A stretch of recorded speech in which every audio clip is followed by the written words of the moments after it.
Morning, everybody. Welcome. Thank you so much for joining us, those of you who are joining us in person, as well as those of you who are joining us online. I hear we have quite a number of people online, so that's very exciting. Thank you for that. My name is Christine Crowther.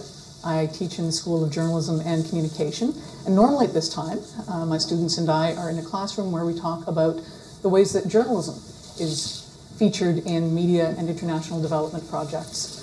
And that's why this is particularly exciting for us, because this is a case study for us. It is an example of how an organization works with people on the ground to develop projects, and then how these projects turn into pieces of journalism that get shared with audiences.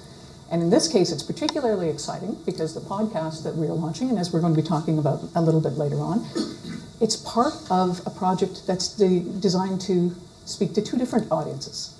We have audiences here in Canada and audiences on the ground in countries like Uganda and Africa.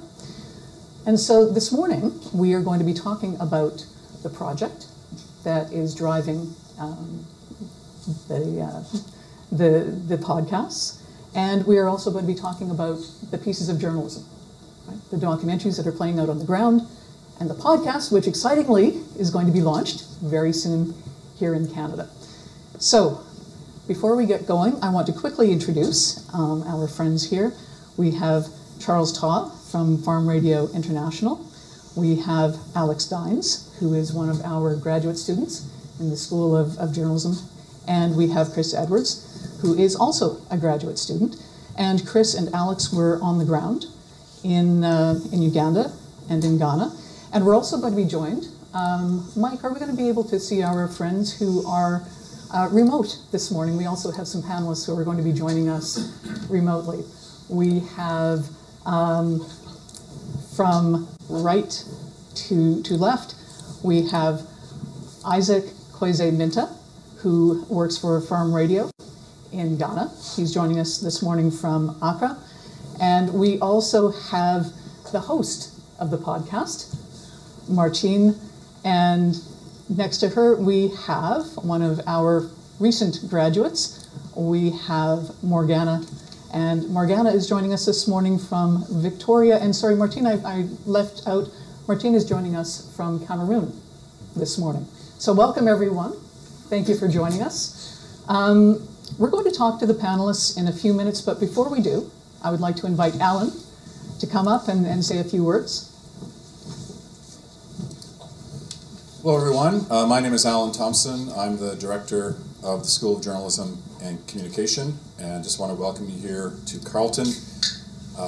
This is about Nature Answers. Nature is not our friend today, but I'm glad to see that you could make it, and also I'm welcoming people who are joining us online. Many of them, I understand, in Ghana, Uganda, Cameroon, other places, so welcome. You're missing the freezing rain that we're enjoying here in Canada. I sort of have two tasks. First, I would like to acknowledge that Carleton University is situated on the unceded traditional territory of the Algonquin and Anishinaabe nations. We say that a lot at Carleton. Those of you watching from other places might wonder, what does this land acknowledgement mean? I think a bit unfortunately, it's become a bit rote for a lot of people, a bit routine, kind of like that public affairs announcement that is made at the start of a meeting. So I always encourage people, don't think that way. Think about this, really listen. For those in another context, this is Canada embarking on a process of attempting reconciliation with our First Nations and Indigenous peoples, and recognizing that we are situated on land that was settled, colonized. That might be familiar to some people listening from other locations, but stolen, unceded, use the terms that you wish. So I just really encourage people, wherever you are, give that some thought. And we try to do that at the beginning of the meeting. Think about it, but also do something. And so, for example, in the world of journalism, we're challenged to try and make a difference, to try to do journalism differently, to approach Indigenous communities, peoples, and issues differently. And within the School of Journalism, we're trying to do what we can. We've hired a gentleman named Duncan McHugh as one of our faculty members.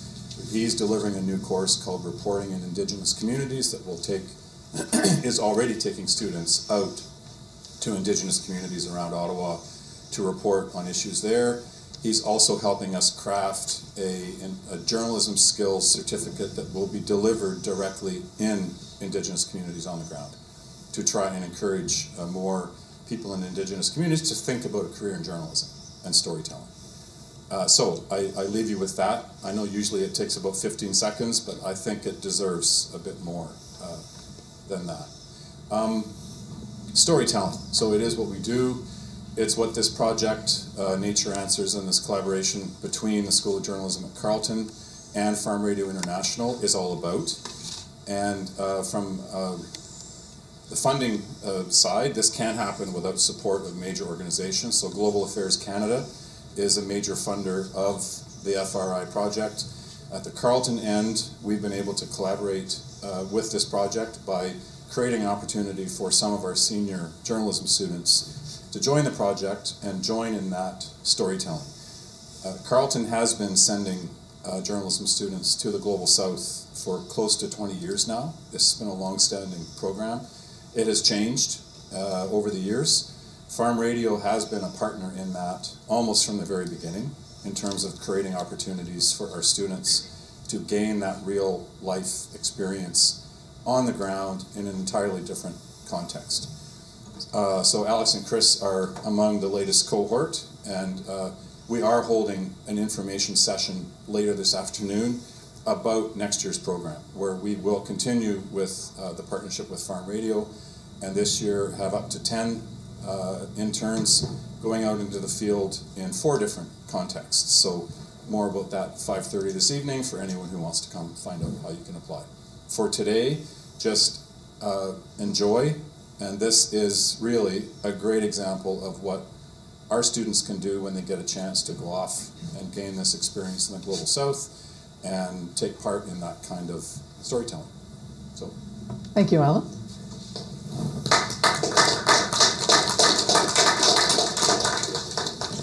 So we're going to start off the program today with Charles, because Charles is really at the root of all of the things that we're going to be talking about today. Right? Charles is behind the design of the project. And so, Charles, I think it would be really helpful if you could start us off by just explaining a little bit about the Nature-Based Solutions project. And if I recall correctly, it's a 5-year project, and we're now coming to the end of year 2, right? So if you could just kind of situate the project for everybody. Thank you so much, Christine. I have a few slides just to guide us because the project has a lot to talk about. But with a few slides, I guess we will hit our time of 15 minutes. So this project is, as Allan said, is funded by Global Affairs Canada, and it is a 5-year project. The title of the project is actually On Air for Gender Inclusive Nature-Based Solutions for Climate Change Adaptation project. And we are doing this project in 6 focus countries.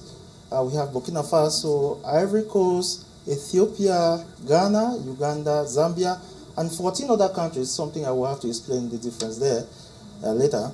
And in terms of, we are a radio organization. In terms of the radio stations that we are targeting in this project, we target to work with 20 stations in the 6 focus countries and about 200 stations in 14 other countries, including the 6 countries. And for this other set of stations, we are doing a lighter version of radio programming, unlike in the 6 countries where we are really doing heavy programming, which is something we'll talk more about. And as Christina said, we are at the end of year 2 of this project. It's a 5-year project. This project, actually, what motivated this project is the fact that we have this, 2 of the most defining environmental crises today, which is that of climate change and biodiversity loss. So as a development organization using radio, we're thinking, what can we do to contribute to addressing this environmental crisis of our time? And we said, yes, we are placed as a radio organization to do something about this. And what were our proposition here? We said radio can help communities, to mobilize communities and really engage with communities, to take some actions that can help them to adapt to climate change. I think that was one of the first things. The other thing is that we thought radio can help to, give communities the voice, to be able to also share their own needs, their experiences, their challenges, their own wisdom, how they are adapting to climate change with policymakers, so that policy can respond better to those realities in the community. So we thought that radio could really play a role in that. We also thought that there is a kind of not a consensus, a common understanding within countries and communities about what really is climate change, And we thought with radio we can help to generate that discussion within countries and communities. What is climate change and how communities are experiencing climate change, so that especially how nature-based solutions can be useful to address climate change. So we thought radio was also very important for such a purpose. And lastly, but not the least, is the fact that this whole concept of nature-based solution, which tends to be a very promising concept to address some of the climate change effects that we are seeing, is not well known by a lot of people, especially in sub-Saharan Africa and around the world. And radio can help reach out to millions of people across sub-Saharan Africa around the concept of nature-based solution to get people to better understand this concept. So this is our proposition, and I think you would be asking the question, what really is a nature-based solution? It's a concept that was initiated by IUCN, International Union for the Conservation of Nature. They have come out with a definition of this concept, and they say these are actions to protect, sustainably manage, and restore natural or modified ecosystems that address societal challenges effectively and adaptively, simultaneously providing human well-being and biodiversity benefits. So I think the definition is quite broad, as the concept is broad itself, but I think one thing to mention here is that previous work that IUCN has been doing has really focused on conservation, kind of isolating the human well-being component. I think with the concept of nature-based solution is recognizing the fact that we humans are also part of ecosystem, we are part of nature, and we cannot focus on the conservation without thinking about humans who are an integral part of nature. So what are these solutions that can address conservation needs and at the same time address the livelihood and the well-being needs of humans that are integral part of the ecosystem? IUCN has come out with a lot of criteria and indicators, 8 criteria and 28 indicators defining, kind of really clarifying what nature-based solutions are.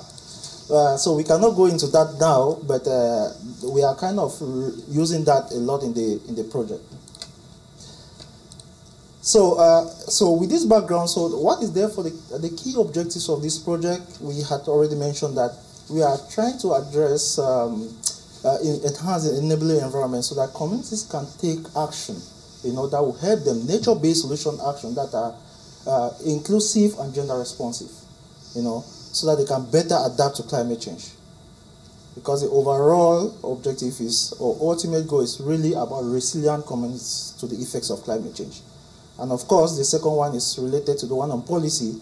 How are policy makers benefiting from the output of the project to inform policies, so that these policies are more effective? So it's about really policy responsiveness. And the last and not the least, which is really of interest for this meeting, is about engaging Canadians in the whole discussion, the concept around nature-based solutions, and how that, what kind of actions can we get Canadians to take in this respect.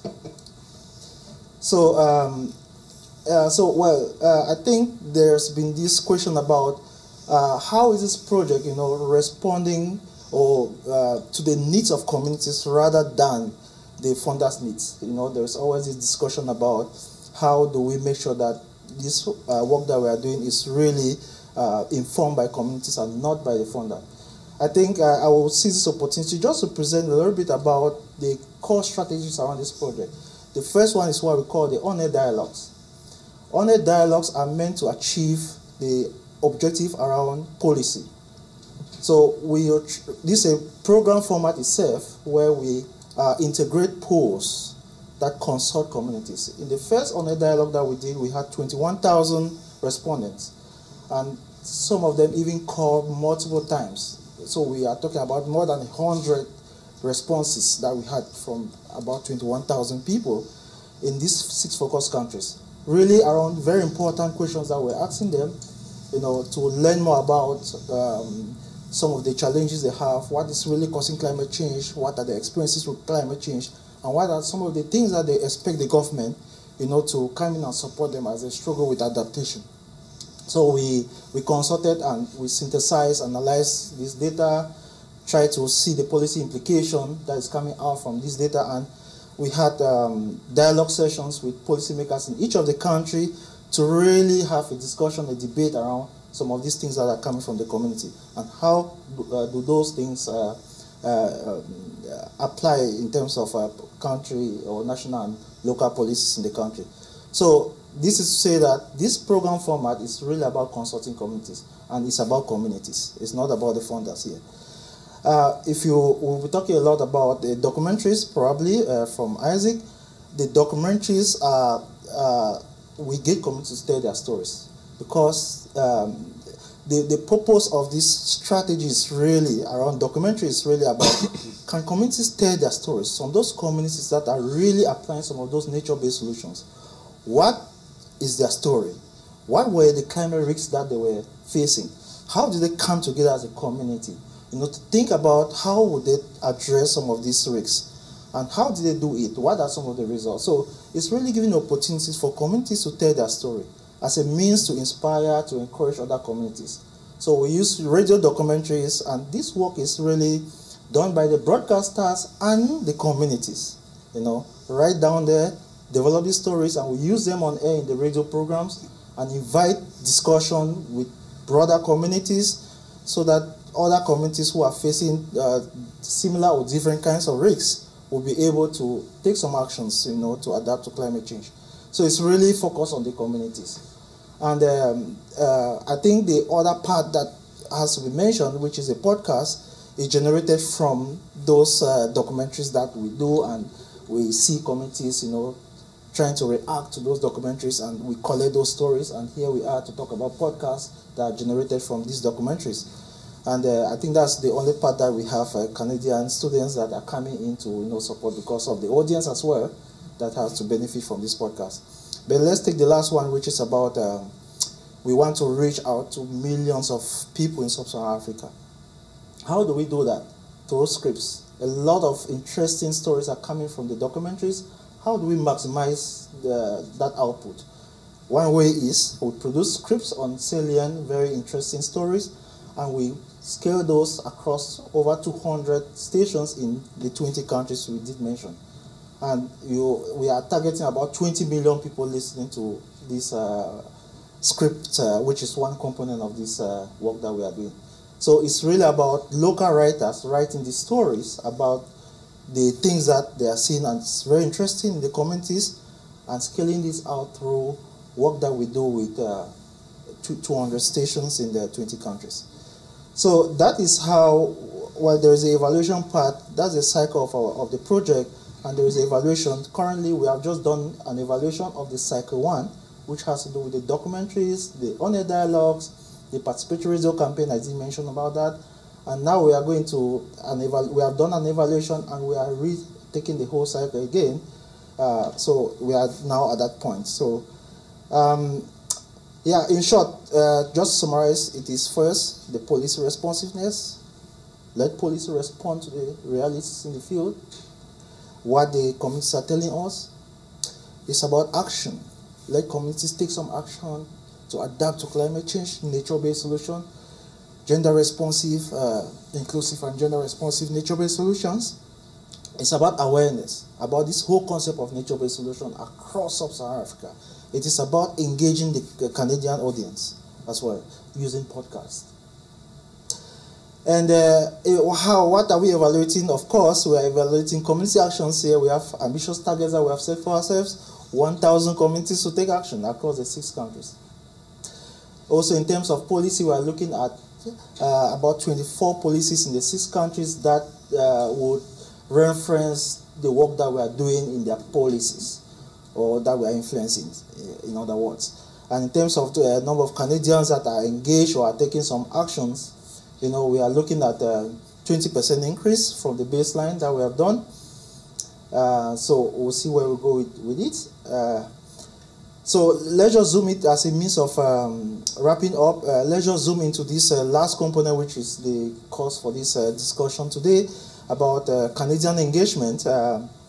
The outcome again is really to increase Canadian engagement in this whole idea of nature-based solution, inclusive. I'll underline that, inclusive and gender responsive, because our international development policy is really around gender and the feminist international policy around gender and equality and inclusion. So it's really about inclusive and gender responsive nature-based solutions.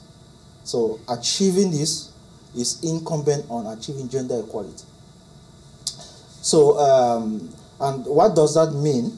So it's about raising awareness about nature-based solutions. What is the role that Canada is playing, in this area of climate change, especially the use of nature-based solutions in sub-Saharan Africa, that the government is upfront playing a leadership role globally to really get this, to work. And how do we support? It's about really getting support from the Canadian audience around the initiative of the government around nature-based solution. So people need to be educated about it and see the work that the government is doing, and then see how they can support. And the last, of course, is about action. We want people to take some action, Canadians to take some action around climate change, around nature-based solutions in the different ways that is possible. So we have the podcast page that we call the podcast Nature Answers, Raw Stories for a Changing Planet. And you can look more on that, and it's about getting people involved. We know that nature-based solution isn't a common term. We are seeing from our baseline 6% hear this term frequently, and so we have about 1 in 5 Canadians that are currently involved in nature-based solutions. That is what our baseline is telling us. But interestingly, about half of Canadians, 53%, are interested in becoming involved. So you can see the interest of Canadians around this issue. And the most common types of involvement that we are currently seeing is around self-education. Canadians want to educate themselves about climate change and about nature-based solutions, and making donations. So we see about 70% of Canadians are already making donations. In fact, when we did this, it was surprising, and we had to even adjust our targets because we saw that it was already kind of interestingly good. So yet, for those interested in getting involved, 46% want more education. So those were the things that they were telling us. And they want to donate to the cause, and especially the cause on climate change, and they want to volunteer. So those are the things we are seeing.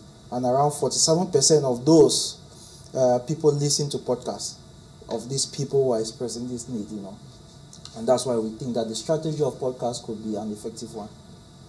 So I think I should end here, and yeah, thank you so much, Christian. Thank you, everybody, for listening. Thank you, Charles. Now, the exciting thing is we're going to be able to actually hear part of the podcast in a second, but before we move on to that, Charles, I want to ask you, you talked about the number of people in sub-Saharan Africa that we're going to be listening to the documentaries that the local journalists produce. How many Canadians are you hoping will be listening to these podcasts? Thank you so much, Christine. I think for the project we have a target of 400,000 Canadians that will listen to the podcast. So yeah, that's the target we've set for ourselves. And I'll probably mention this throughout the program, but you'll be able to get the podcast anywhere you get your other podcasts. So this seems like a good opportunity to bring Martine into the conversation. Of course, Martine has been waiting patiently in Cameroon with us. And is Martine with us now? Oh, there she is. Hello, Martine. Welcome. Hi, Christine. Thank you so much. Oh, thank you. We're thrilled that you could be here. You're 6 hours ahead of us, aren't you? Yes. It's already 6 p.m. Okay, well, thank you for joining us. we're going to give you a chance to tell us about your role in the podcast in a minute as the host. But Mike, if you could listen to that excerpt, that would be great. That'll give us a sense of Martine's role in all of this. When the rain falls, that's what we use in everything we do. Bathing of the child, washing, cooking, drinking, that's what we use. But what happens when you cannot rely on the rain? What can a community do to keep water flowing? In the communities we travel to today, nature has the answer. Welcome to Nature Answers, rural stories from a changing planet. We will explore together stories of how communities in rural sub-Saharan Africa are working with nature to adapt to the climate crisis. I am your host, Martine Moguem. I invite you to join me for today's episode as we visit Mem and Pieng. These two communities in Ghana saw reliable water access disappear due to climate change. But let me tell you how local ingenuity and a little bit of help from nature has kept water flowing into town. Let's go to Mem. The road is long and bumpy.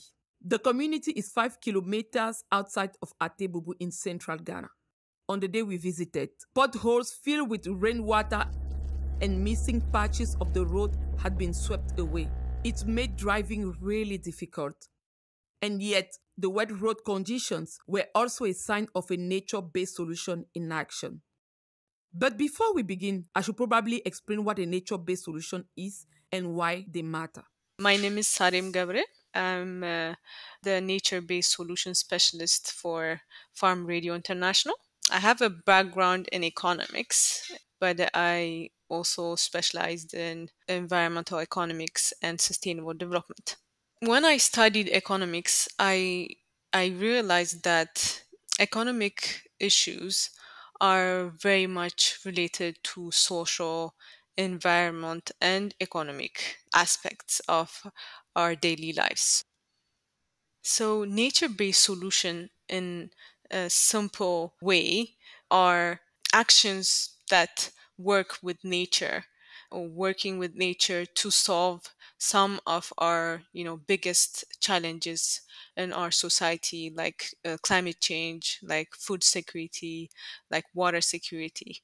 And more specifically, it's about protecting, restoring, and sustainably managing our natural ecosystem so that we can ensure human well-being without harming biodiversity or nature. This entire podcast is part of a project being run by Farm Radio International about nature-based solutions. We are working with radio stations in sub-Saharan Africa to engage and learn from the communities adapting to climate change. They are already using nature solutions to help. That's clear. We are sharing their stories so that other communities can learn from their example. The nature-based solution we are talking about today is water. Near Mem, water is usually rain, and rain is a major problem for many communities in the region. My name is Hannah Edubia. Sitting on two chairs in the shade of a cement building, we spoke with Hannah Adubea, a local farmer. Sometimes you see the leaves of their plants shrinking. It tells you that there is a lot of heat there. Heat waves and reliable rains are particularly troubling for farmers. That's because they rely on good crops to provide for their family. There is a lot of heat waves in their communities. They have to experience the heat waves before they experience rainfall. But at this place, it's not like that. So, how has Mem managed to navigate the climate, especially amid a rainy season that grows more unreliable every year due to climate change? Trees, yes, that's right, trees.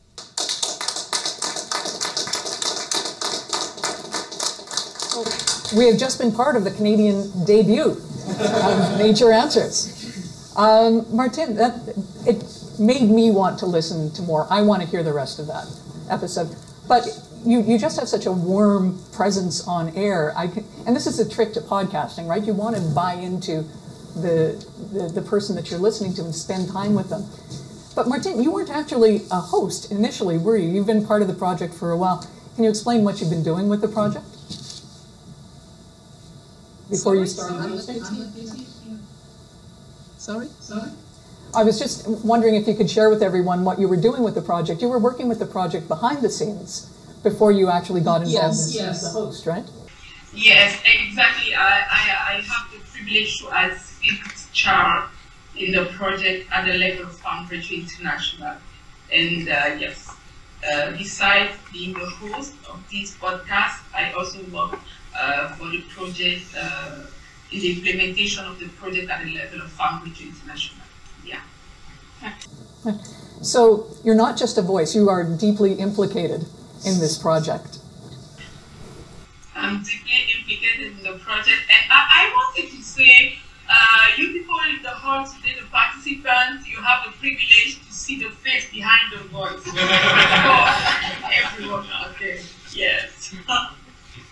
So Martine, how are you feeling about sharing this project that you've been working on for so long now with the Canadian audience? Yes, Christine, I really feel excited. And you can see it. I'm wearing green today. I'm in green, so I really feel excited. And at the same time, I can say I count it as a privilege to be the person who will be able to voice out what communities are already facing as climate challenges at their level, and not only the communities in the countries where the project is implemented at the level of Farm Radio International, I mean Zambia, Burkina, Ivory Coast, Ethiopia, Uganda, Ghana, but also the entire Africa, because I think that climate now is the challenge. In 2020, it was COVID the challenge, but now climate change is the challenge and the current topic on all the table. And for that too, I think it's also fulfilling for me to be that voice. Yes, it's also fulfilling. What are you hoping, when Canadians listen to this, like we understand how this is going to work on the ground in sub-Saharan Africa, and you can see how the content will translate into action. How do you see your relationship with Canadians and helping Canadians get to a point that Charles was talking about a couple of minutes about wanting to be implicated and engaged? Yes, as you know, the project is financed by Global Affairs Canada, and we really hope that the way the podcast will be produced, I'm not a Canadian. Yes, I'm not a Canadian actually, but I hope that by the passion, by the enthusiasm that I am transmitting in the way the podcast is produced with all the team of Farm Radio International, the Canadian population will be really not only involved, but also it will have more enthusiasm to be educated, as Charles was talking a few minutes ago. Yes, and we think that the work, the effort we are putting in there, the passion, the fact that we are translating the stories from the communities will really help the populations to be very receptive to those podcasts. And in fact, when we were talking last week, you had said that there was one clip in particular from the podcast that you particularly liked, and we're looking forward to sharing with a Canadian audience. We have that clip. Before we play it, though, can you give us a little bit of a background and set us up before we play the clip? Yes, I think that clip is from the first episode, and the first episode is the story that was really from two Ghanaian community, Mem and Pieng.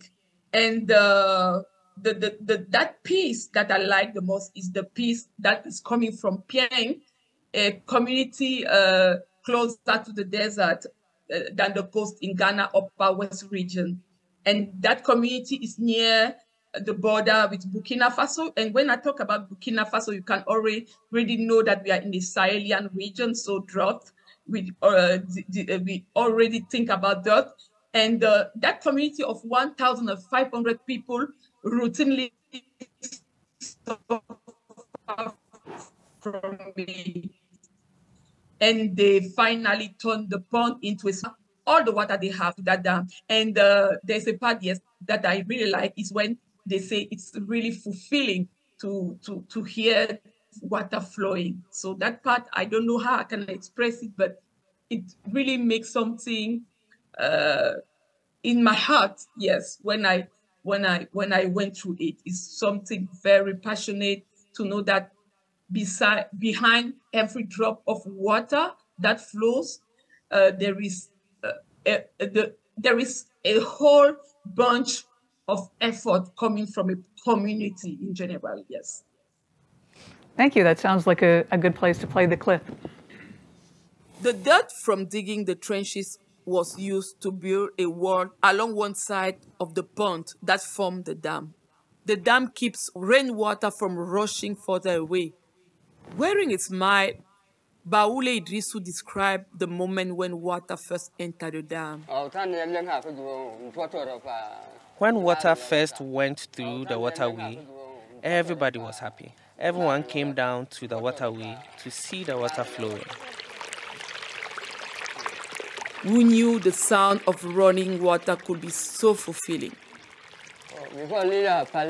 Now that we are getting water, my hope for the future is that water stays so that the animals can drink and the children can be washing their clothes anytime. And so, Martine, you said that clip is part of the first episode. Where are you at in the production of the podcast episodes now? Yes, we are already trying to work on the second episode of the podcast. You know that production is a lot of work, you know. You can go at the studio today, you start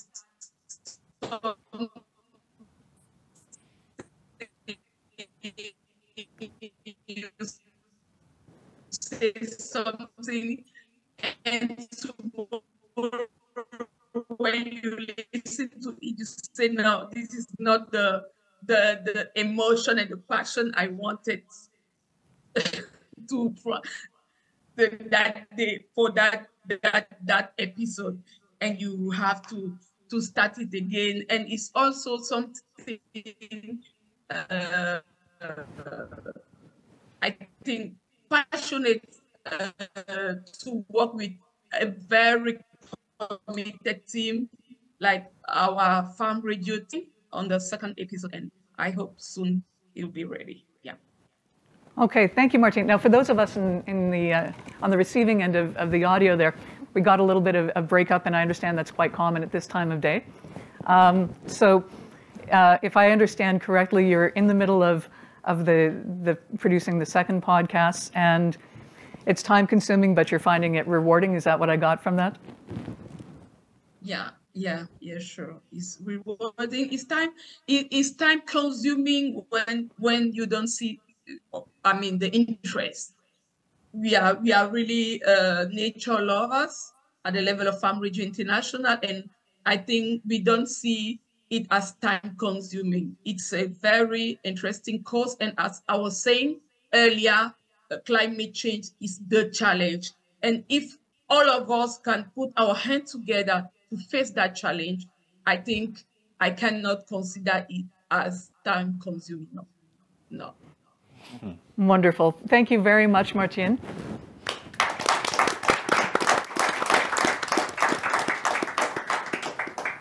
We're going to go now to Ghana and Accra, and we're going to be speaking with Isaac.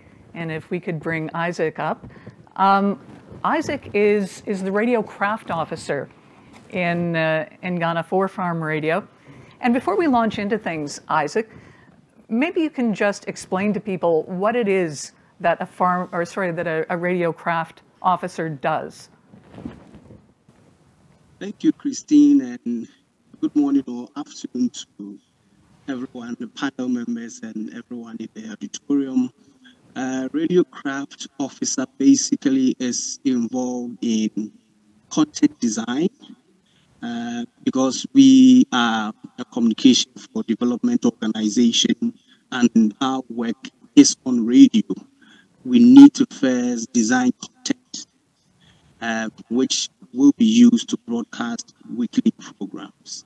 So my role is to work with key stakeholders, to work with broadcasters, project funders, to ensure that we are creating the content that reflects the objectives of the projects that we are implementing. And it doesn't just end there. My role also is to train the broadcasters to ensure that they are broadcasting programs according to our high quality standards. And then I mentor and assist them as they broadcast their programs to the end of the series. Now we're going to be talking about some of your work with the local broadcasters and with the Carleton interns in a few minutes. But maybe you could start us off. I think you've got a PowerPoint that you were going to share to just give a sort of broader picture of how things were playing out on the ground. Right. So thank you very much. So radio craft is essential to what Farm Radio does, and in relation to nature-based solutions, the whole idea was to think through how best can we let our audience see what is going on within the communities, the impact. So we have different radio program approaches, radio program types. And so this time around, we decided to use what we call documentary and mini PRCs. So documentary and mini PRCs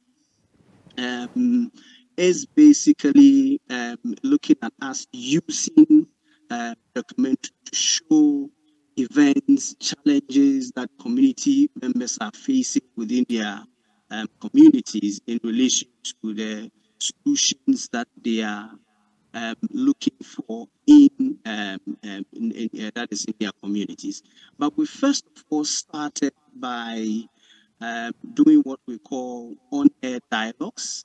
And the on-air dialogues is to get feedback first from communities that are taking action.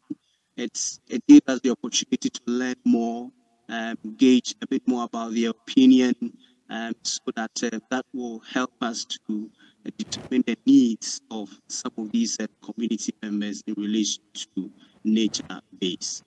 Then from the on-air dialogues, we entered into training. We brought the production teams of our broadcasting partners together for 7 days, and they were given training. And the training comprised of ensuring that we are assessing documentaries. And the whole idea was to prepare them, equip them, build their capacity to be in a position to produce their own documentaries from the communities that we want to tell the stories from. So in terms of how they can build their focus statement, how they can craft them, how they can develop their storyboard, how they can identify scenes within the communities, characters that they can speak with, and how they want to even narrate their documentary so that it is a true reflection of what is happening within the community. So in terms of our programming cycle, we came about with documentaries. Then as part of the entire series, we also had discussion episodes. And these discussion episodes come after documentary episodes. And that is also an opportunity on air to give heroes in the documentary subject matter specialists to expand a bit more about what was discussed in the previous episode of the documentary. Then there is also the mini PRC that we have, and that is based on letting community members understand the challenge we discuss the solutions. It leads community members to taking decision, and then we look at the implementation strategy. And as Charles mentioned earlier, we are using this particular PRC in communities to influence other communities. And so the PRC approach is what we call the how-to. So how are communities rallying themselves around to start an NBS initiative? How do they do it? We want to tell that story in a radio program for other communities to learn from. And as part of the program cycle, it doesn't end there. When the program is produced, we evaluate the program and what we call quality assurance. So we assess the radio program to ensure that it meets our standards, and we give feedback to the radio stations to improve upon what they do. So how is content created for this very radio program, the documentaries? Now, each station aired 3 documentary episodes, and so we work with 8 radio stations in Ghana. So in total, we are talking about 24 documentaries. Then each station aired 3 discussion episodes, and that was followed by the how-to episodes, which were 5 in all. We also call that a mini PRC. And each of them, in putting their documentaries together, they had to prepare a storyboard, and that was very intense as part of the training, and that indicated clear focus statements in the story they have developed, characters they have identified, scenes that they would want to show in the documentary, the sounds that they would want to help audiences to better understand what is happening in the documentary. Documentary episodes also featured heroes in the documentary. So this was how it worked. Each station produced a documentary that lasted maximum 20 minutes, and that was used in a 1-hour radio program. So it's documentary plus a discussion which featured heroes in the documentary to better bring some understanding of what is really happening at the community level. Then discussion episodes also featured subject matter specialists in terms of those who have deeper knowledge in nature-based solutions, and some of the community members that came after the documentary episode is aired. And then the mini PLCs discuss how the communities implemented nature-based solutions. So in all, we had 16 weeks of radio programming, making up the entire series. How we trained the broadcasters, what we did was to have a presenter and a producer for each station, so 16 in all for the 8 stations, brought together at a centralized place for 7 days. And as part of the training, we assessed several documentaries, and we critiqued it. We looked at it from different angles in terms of sound quality, in terms of how sound was used, in terms of scenes, in terms of conflict, in terms of tensions, and how the entire documentary piece was put together by the documentary maker. We drew a lot of lessons from there, and the broadcasters were trained on these areas to ensure that they have strong storyboards that they can really use in producing their documentaries.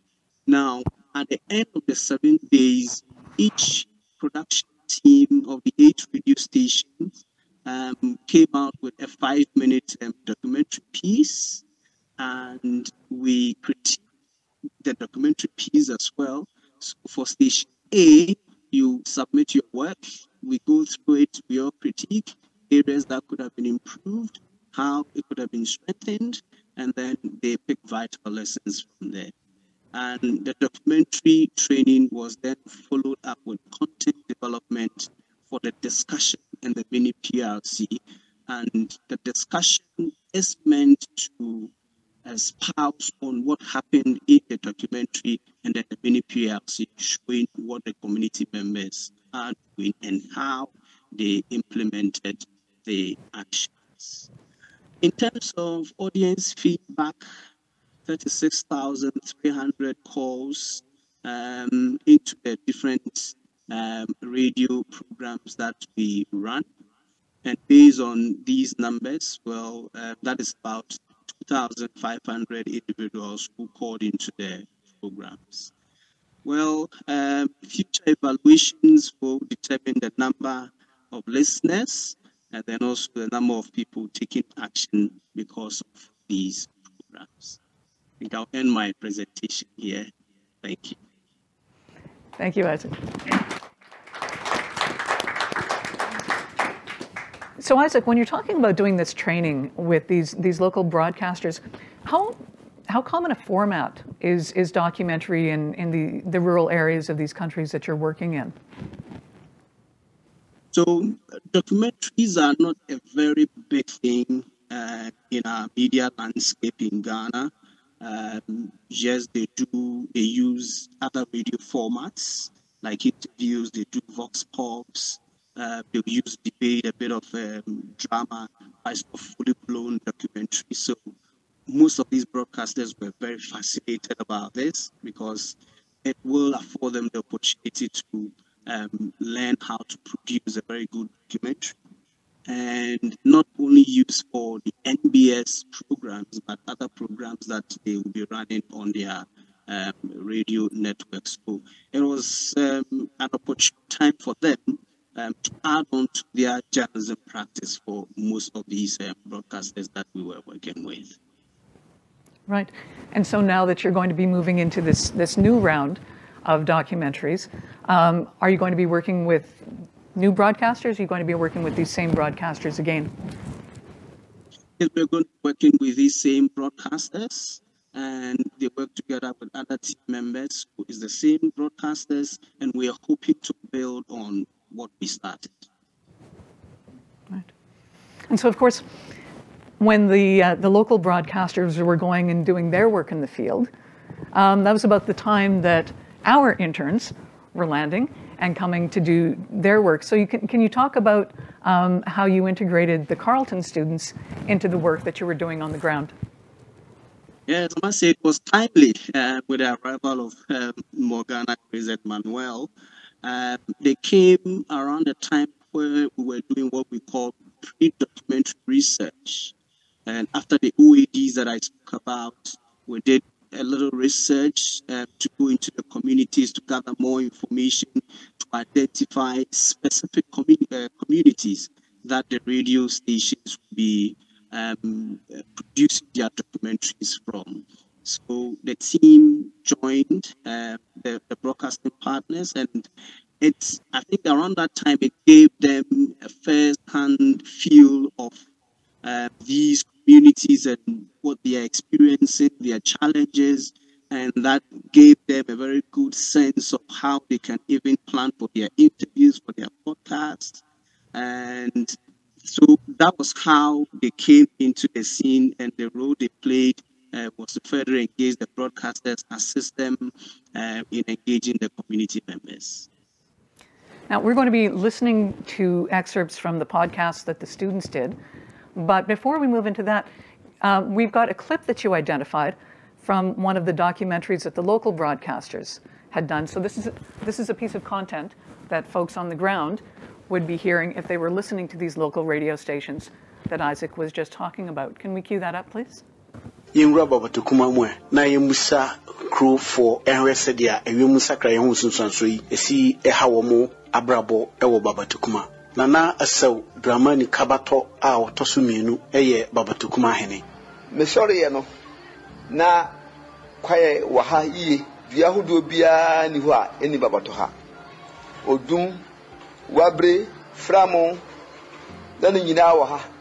Evi joye chika nyakunya na. Joye chika sakasa mponu. Na nduano wo hoyi na ewo mu ano na nduano esa me kan efri be mfie du bani se de na nsuo si to ha ye papa no ni ye kua enti saa biom nsuo si beto a na ye mframa de nanso ye hu se na mframa no tumi pa obi adan so na sese de nsuo be hia ase se beto a mframa ye ba no ano odi esu ma oti nisu fiu se esu wan hwe ya mutan ye ya mukuro hu adan de e paso pa eninti no enekwa nyamienim climate change ya bruni kan ya na se aba no edi edem fi se meka ikura nanaka boto a woye babato wura a wobachichire babato ni fie awosiye be se ekonfie wo ha eni no dan fande wo ho de ba so nso esuapa yemia me fie a metimu a meka se esuapa mframa eninti no mentimi ka se fie bi wo ho a esuampa wo ha ise baako enti no bigitumu se saa climate change no haye emma yeduane so emma se ne na eba fi tama wonu se nsuo ne beto nsuo no nto saa tete tama wo woni nda so se beto so na ase akoto ebi kura na ase ato aboro so se ne amope ese ne yema so. So Isaac, the documentary makers, the local documentary makers who would have produced content like that, they weren't experienced in making documentaries, but they were very experienced journalists, weren't they already? Yes, in fact, yeah, some 10 years of experience, 15 years, and they've been working as host of programs for many, many years, especially on farmer-related programs. And so they were the ones who really were the experts in talking to people on the ground and telling their stories. And so one of the things that I find interesting about the project is the way that you paired up the local broadcasters and our students here at Carleton. So can you walk us through a little bit about the sorts of things that you were trying to put into place so that the students from Carleton could benefit from the experience of the local journalists? Yes, so we felt that it was an opportune time for the local broadcasters to learn from the students, and the students also to pick vital lessons from the local broadcasters, and especially descending down the ground into the communities to identify the stories, identify characters in the documentary, the interviews that were conducted, and also we saw it as a two-way affair for both the students and then the local broadcasters. Okay, thank you, Isaac. That seems like a logical place to introduce our students. And so if we could bring Morgana up on the screen as well, that would be great. Hello, Morgana.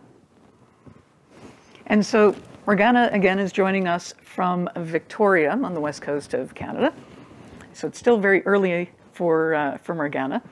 And we're joined here by Alex Steins and by Chris Edwards. And so I think it's best if we talk to the three of you, sort of in common here. And before we get into the content of your episodes, I think one of the things that I'd like to do is take the three of you back to that moment where you're coming out of Ottawa in a Canadian winter, and you're landing on the ground in Uganda or Ghana, as the case might be. How easy was it for you to sort of land and get your feet under you and start reporting? Because it's always a challenge, is being parachuted into a new situation. And so maybe if you can, each of you can think about how working with the local journalists helped you find your feet. I think I'll start with, who am I going to start with here? Alex, let's start with you because you were working in Uganda. So let's situate everybody. You come out of Ottawa, you land in Uganda. How much time did you have on the ground before you were actually hitting the ground or going into the field and doing your reporting? We had about 3-ish weeks, 2.5 weeks, because we didn't actually know when we were going to go to the field. It was still kind of up in the air. So it was a very quick turnaround as to you land in a completely different country with a completely different culture, and you've never been there before. And then suddenly they're saying, get in a car, and we're going to take you to this completely rural community where most people don't speak the same language as you. And then you have to interview them because we're not coming back. we need a podcast episode, so you better get everything you need right then and there. So it was fast, but like the local broadcasters helped us quite a bit because they recognized that we were visitors, we didn't know anything, and they kind of took us under their wing quite quickly and took good care of us, I'd say. Yeah, can you give me an example of that? Well, with my community that I went to, I didn't get to go with the other interns, so it was just me, and then one person from Farm Radio, and I want to say I think 2 local broadcasters, and we stayed overnight in a hotel before we actually went to the field, and they made sure they're like, this is where you go get dinner. This is your room. And then the next day they made sure that, I was up and ready to go, had all my equipment. And then once we got actually to the community, they were very good at recognizing, okay, this is what we need for our documentaries. This is what you need for your podcast. Let's see how we can work together.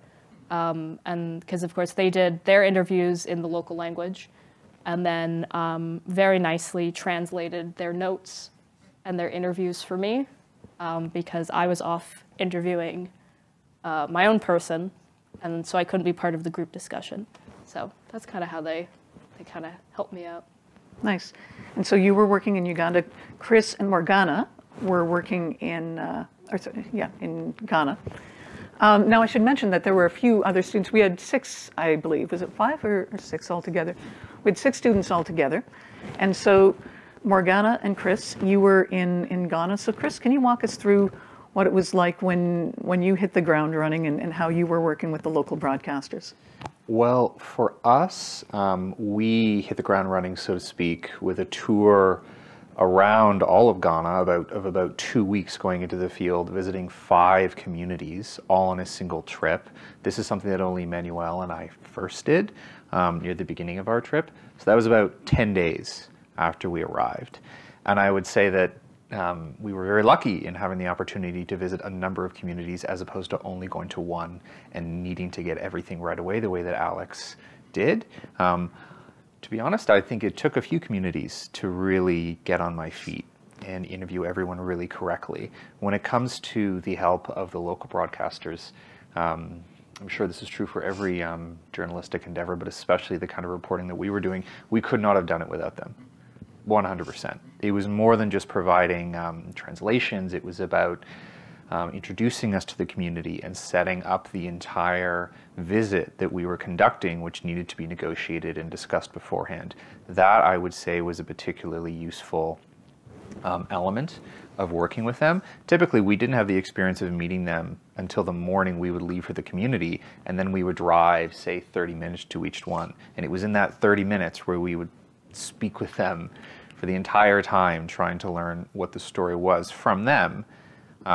Then you hear it from the people there, and that was particularly useful to hear 2 different perspectives on it, because occasionally, depending on what community we went in, sometimes it's a little bit different. Sometimes the broadcaster would know more or have a different perspective on what the story was. And so Alex was talking about having to turn things around very quickly. You're also talking about how to turn things around quickly. I can imagine things might get lost in translation from time to time. And I think you had a story that you were going to tell us about that. Yes, I have several experiences, I would say, where things get lost in translation. Maybe it's a word or two, maybe it's the difference between this thing happened 10 years ago, actually it happened 20 years ago. That kind of thing. I do have one particular story that I mentioned the other day where I was interviewing someone for one of the episodes that I did. He had this excellent story about experiencing conflict with another community based on a bushfire ban that they had implemented, and he told me this incredible narrative about being accosted by people from the other community, needing to go to the hospital to be healed. The hospital happened to be in the other community, and then he explained that the chief of the other community came and protected him while he was in the hospital, which I just thought that this is perfect. This is exactly what I'm looking for. But then, unfortunately, when we thought, okay, now we need to go to the other community, we need to speak for people there, we need to hear their side of the story. When I recounted what I had heard to this in this new interview, my subject said, "That man he's wrong. That didn't happen," which was which was a shock. I was disappointed, but you have to continue the interview. And then by the end of the interview, I thought, okay, well, let's just try one more time. I just want to make sure I know everything about these new details that I've learned about my incredible previous interview that I conducted this morning. And at the end of the interview, he goes, "Yes, it's sad about what happened to that man in the hospital, but he died 5 years ago. So I guess you'll never really know the full story." So that was just, I had to make a number of editorial decisions there, but that was certainly a testament to, and one of the key learning about this sort of work is when something is unclear, you need to just ask again. You can't be afraid to ask again. And I think that when we were talking before, you were also saying that just the amount of time that you need to plan for this is something that was a little bit new for you. Mm-hmm. Yeah. Speaking of another challenge that I experienced there, I didn't appreciate the fact that when you conduct an interview in another language, it takes twice as long to conduct. So if you think that an interview shouldn't really go beyond 20 minutes, a 20-minute long interview in English will have this many questions, but a 20-minute long interview that's being translated will take 40 minutes if you have the same number of questions, which is a mistake that I made in front of a large number of people who were very curious to see the interview transpire in real time. So that was an interesting lesson. And then how do you negotiate that? Because that's something that we find on the ground sometimes too, is that this becomes a community affair. Well, you begin, I realized it as the interview is ongoing. I'm beginning to get the impression people are shifting in their seats a little bit, and you need to just on the fly immediately think of the questions that you need to drop and continue that way. I also had several interviews lined up immediately after this one that I was doing. So that required speaking faster, quite literally, although you can't speak too fast. But then reassessing, refocusing on what needs to be known, and then that's it, because obviously you can't waste people's time when they're there. Exactly. Now, Morgana, I could see sort of out of the corner of my eye there, you were nodding vigorously at some of the things that Chris was saying. You experienced something like this yourself? Yeah, absolutely. Particularly around like fact checking and things like that, and like verifying things, and also including that like the interpretations, both of what I asked and of what was being answered, are connected, align, match. Those sorts of things became really important for me. I had a little bit of a different like timeline experience than Chris. So very early on, I went to Abladomi as almost a consultation visit as part of that pre-production research process. And then I actually had the privilege of sitting in on the documentary training sessions that Isaac hosted. There, it was really cool for a bunch of reasons, but the most relevant one here being that I was able to kind of like build a stronger relationship with like Raymond from Jubilee and the other broadcasters that I was depending on, both for like my translations and fixing things and verifying my facts. So with my first visit when I went there, I was missing like a ton of key facts about the story. There was things that I ended up learning upon my second visit with the broadcasters, because we were at the point where they could just kind of turn to me and say, "Hey, Morgana, you're totally missing this. Hey, Morgana, you shouldn't ask that, ask this instead." And have that sort of openness to, or rather just having that very welcoming, to use a inspiration from Ghana, that welcoming is like a very big value. Like just having that relationship where I could really welcome that sort of feedback, which was essential to making sure that I had my facts straight. And I also knew which facts I didn't have straight. As Chris kind of said, there's some things where you have to just say, okay, I don't have control over whether or not we can verify this, so I guess you'll never know. Now, One thing that I know, Morgana, you were particularly sensitive to, and I think, Alex, you were saying this as well, is the responsibility of bringing these stories accurately and sharing with Canadians really what's at stake for these people on the ground who are sharing these stories with you. Alex, can you talk about that sense of responsibility and how you tried to negotiate that when you were on the ground? Yeah, so I mean, one thing that I had to keep in mind the entire time was that this podcast was not about me. It had nothing to do with me. I was just the vehicle to get the information and then send it out to a Canadian audience, because I think a lot of times journalists can land in a new country and then just focus on their own experience. Like, this is what I saw, this is who I spoke to, and yes, that's interesting, but nobody really wants to listen to a podcast about, hey, I'm a 22-year-old from Canada, here's my fun time in this little community. You want to hear about the people that actually live that day to day, and not the person that goes there for 4 hours and pretends to be an expert, because I very clearly am not. So that was something I had to keep in mind the entire time, and just even in my script, there'd be some times where I'd look at something and I go, that seems a bit too much like I don't know, like I'm kind of saying, like, look at these poor people and we're helping them, because we're not. They're the ones who identified the problem, but also identified the solution and are implementing that solution. And I'm just here to tell other people about, like, not look at these people who have a problem, but look at these people that have a solution. And this is how we can learn from them instead of them learning from us. Yeah. Morgana? I just fully agree with that. It really was about, like, learning not only what people are doing on the ground in terms of the nature-based solutions themselves, but for me, about how journalism is done there as well. That was something that was really, and this kind of is centering myself in this, but that was very important for me to get out of this experience in terms of learning. I really wanted to be able to do that. And that really just comes down to, for me, exploring those relationships, as I said, and getting to the point where I could have people explaining, like, why different things might look differently in different parts of Ghana as well. Like, Ghana is a very diverse country. How you do things in Accra, the best practices for journalism there might look very different than in a rural community in the north, or even in the Volta region, which is where my story was told. So for those of us in Ottawa, can you paint us a picture? Can you're talking about how diverse these areas of Ghana are.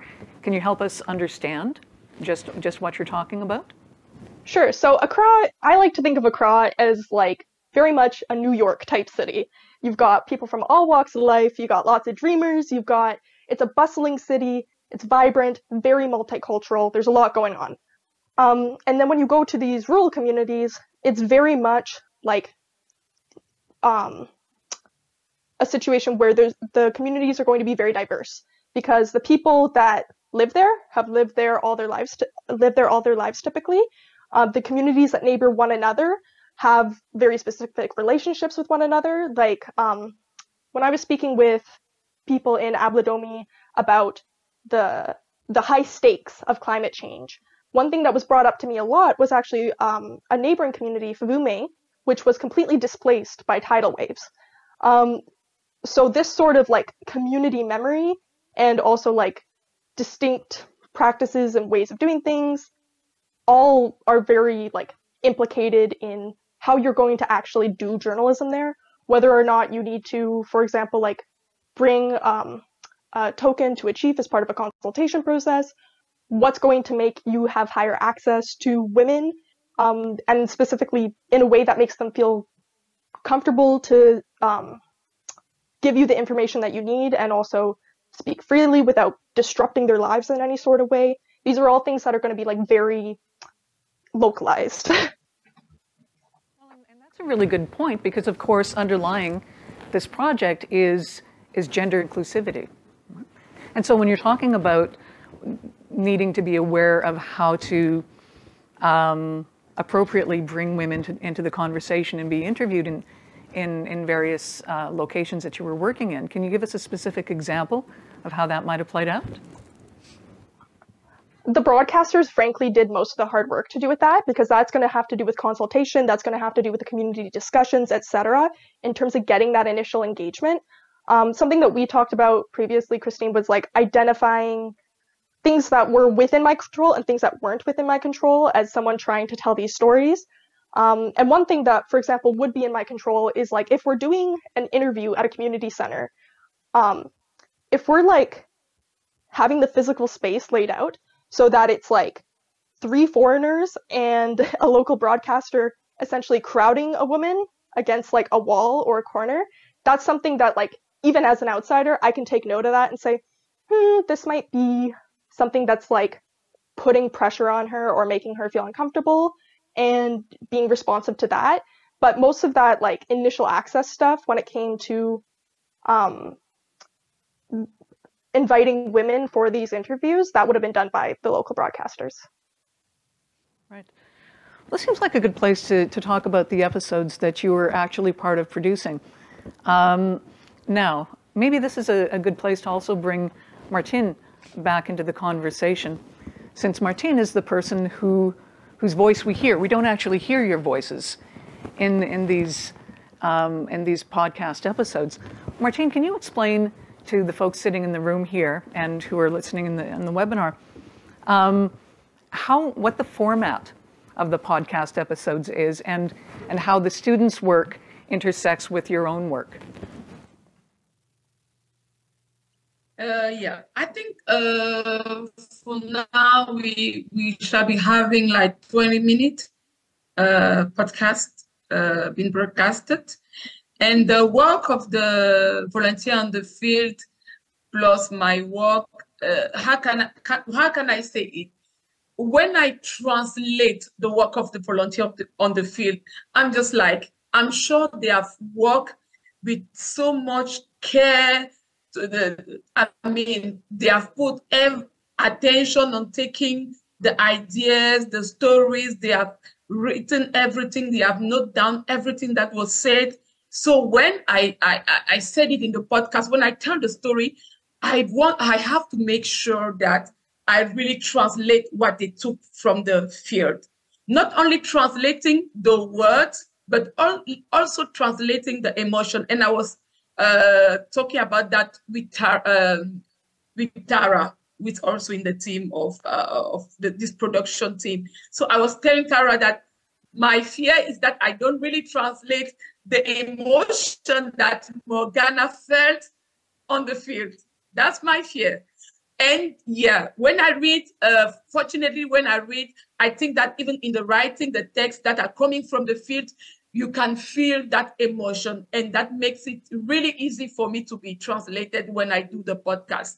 And yeah, I think that that's how. And when there's something that I need to know, because I had to ask some questions, like when somebody is saying something or when something is being written, I ask, why did this person say this? It was at which occasion? And then when the context is being precise, I can now know which are the emotion I can translate and I can transmit when saying the podcast. Yeah.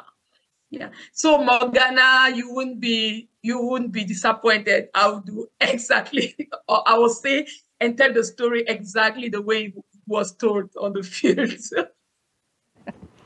Well, that is always a challenge for the host, is to actually translate the work that has been done in the field. We're fortunate that we've got some clips from the episodes, and so let's start off with. We're going to start off with here. Let's start off with Alex again.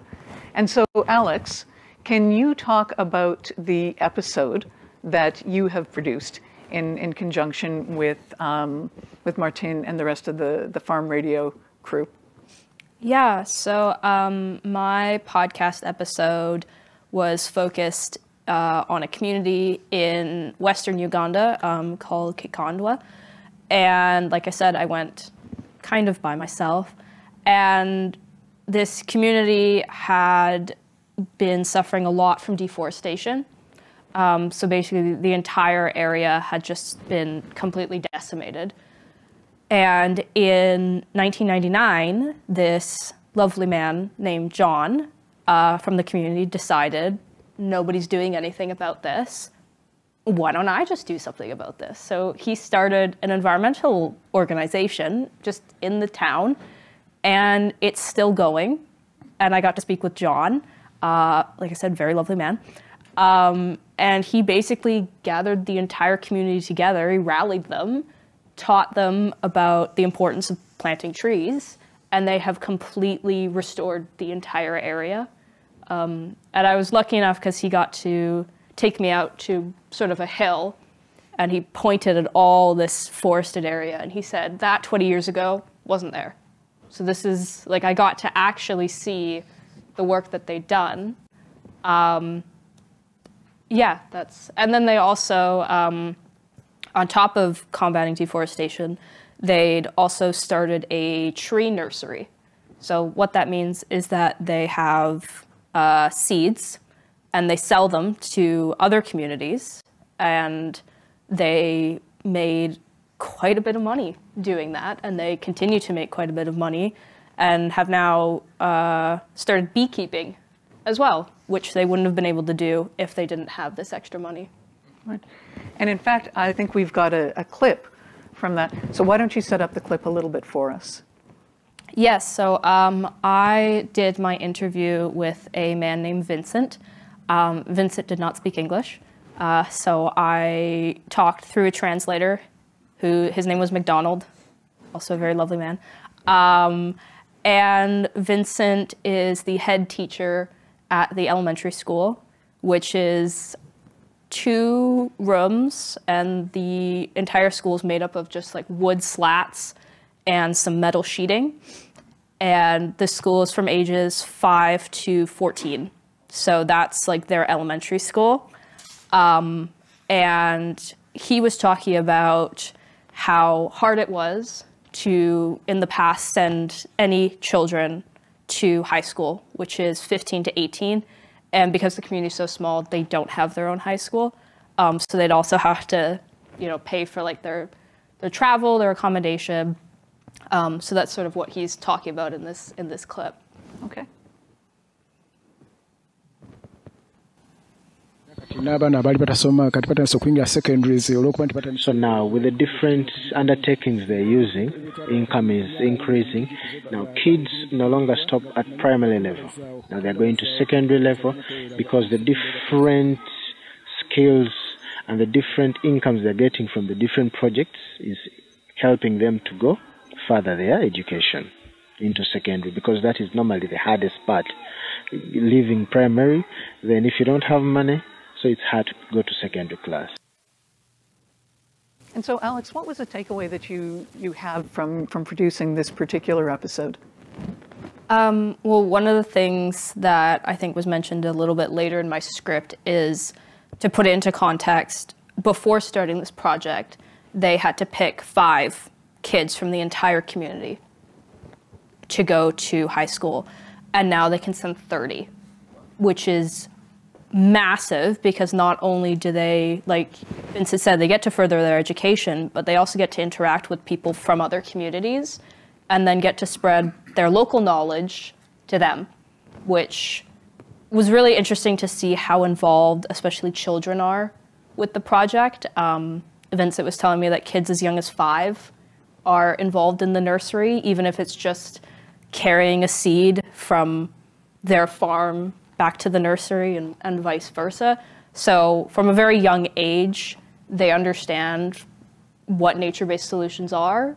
Even if they don't know what that term means, they're involved. So then by the time that they can go to secondary school, they can then teach their peers about it and also say, hey, if you need a tree seed, we have those back home. I can hook you up. Thank you. Chris, you actually also did some work with folks who were working with trees. Mm-hmm. Why don't you tell us a little bit about your episode? So my episode is set in a community called Gegbiri, which is in the northeastern part of Ghana. Actually, very similarly to Babato Kuma, which is referred to in the clip that Isaac showed us. They were suffering a lot from windstorms. They too had experienced a lot of deforestation, and in that area of Ghana, the windstorms would be unbelievably intense, and they would literally blow the roofs off of houses. And so they realized that they needed to come up with some sort of physical barrier to protect their buildings from the wind, and through a lot of consultations with a lot of different groups, including the government of Ghana, they settled on a mango plantation.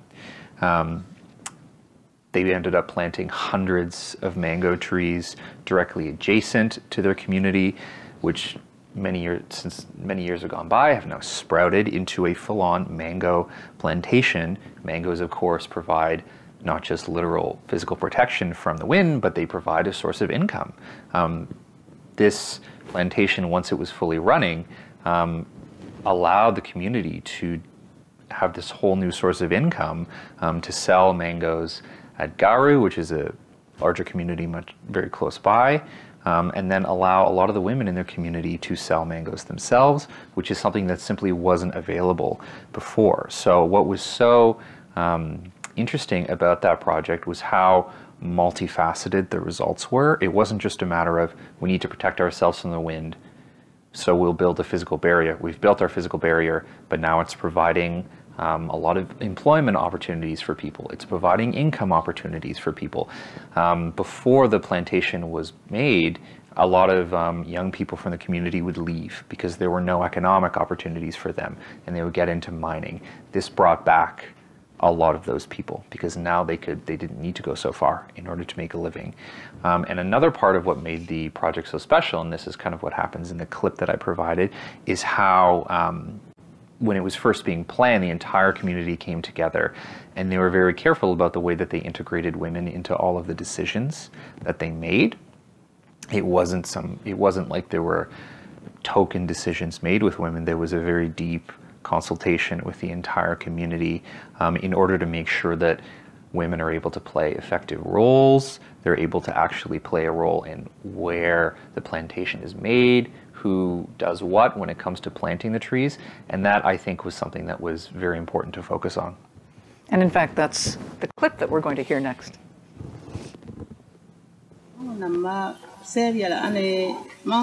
After our men had secured the land, they invited us to participate in the decision process to commence with the plantation.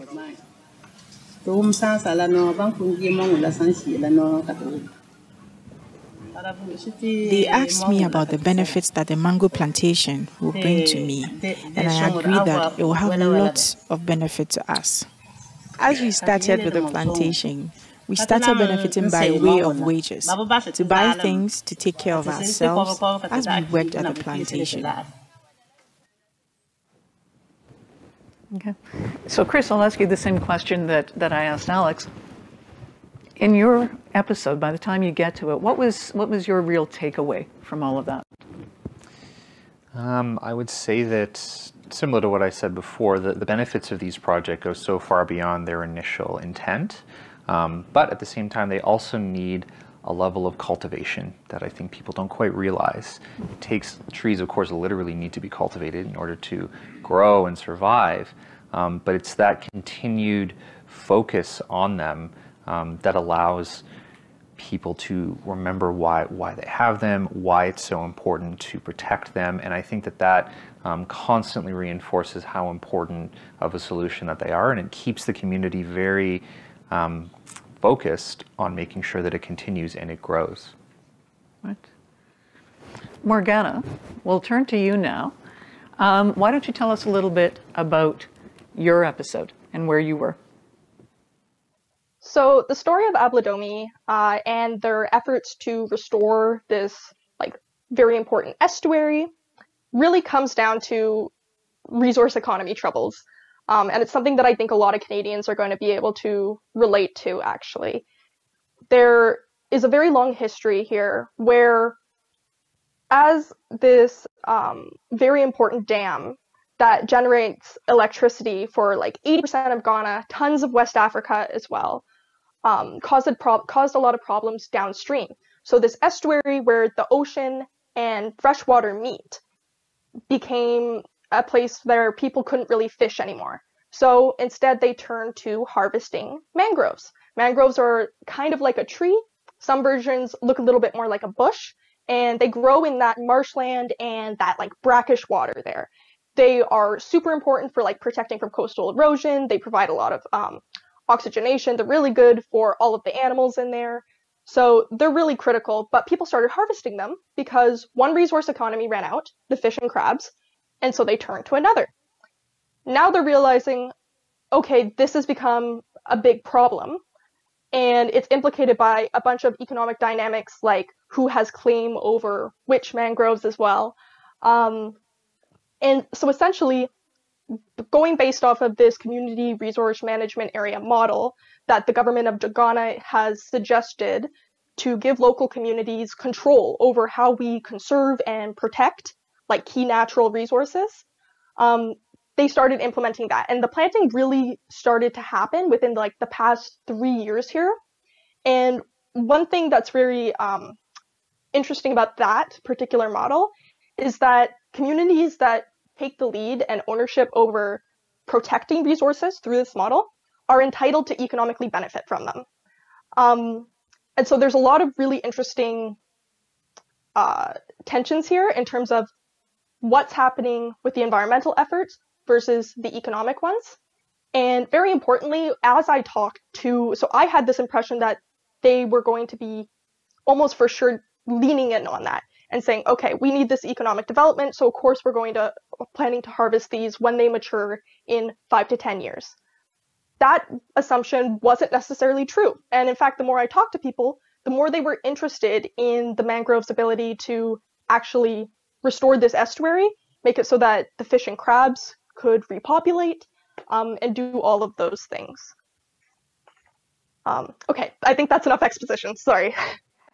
No, that's actually a really interesting point, because there are inevitably these tensions, right? In every community, we understand that there are different priorities, different agendas at play.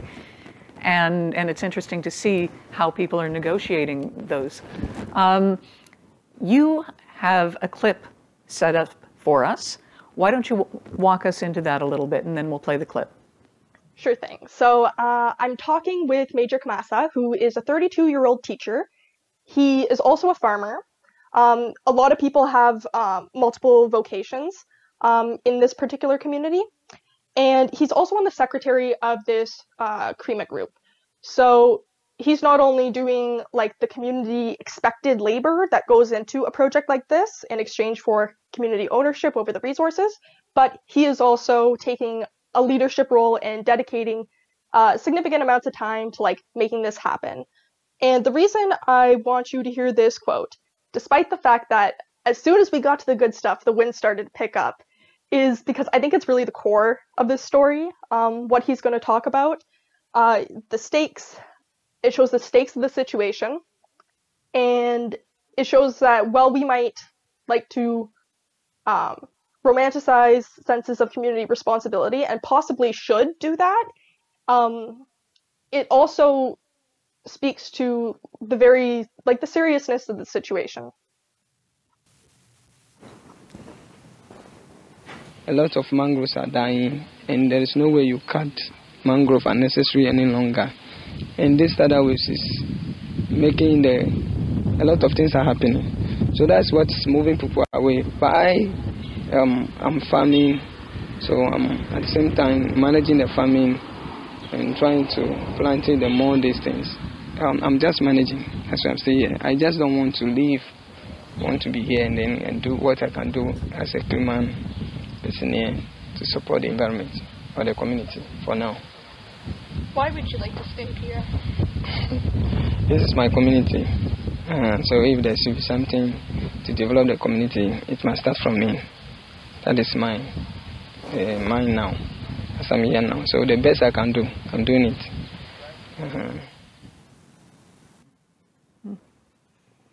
When you heard that clip, when you're standing in front of him and he's telling you this, what's going through your head?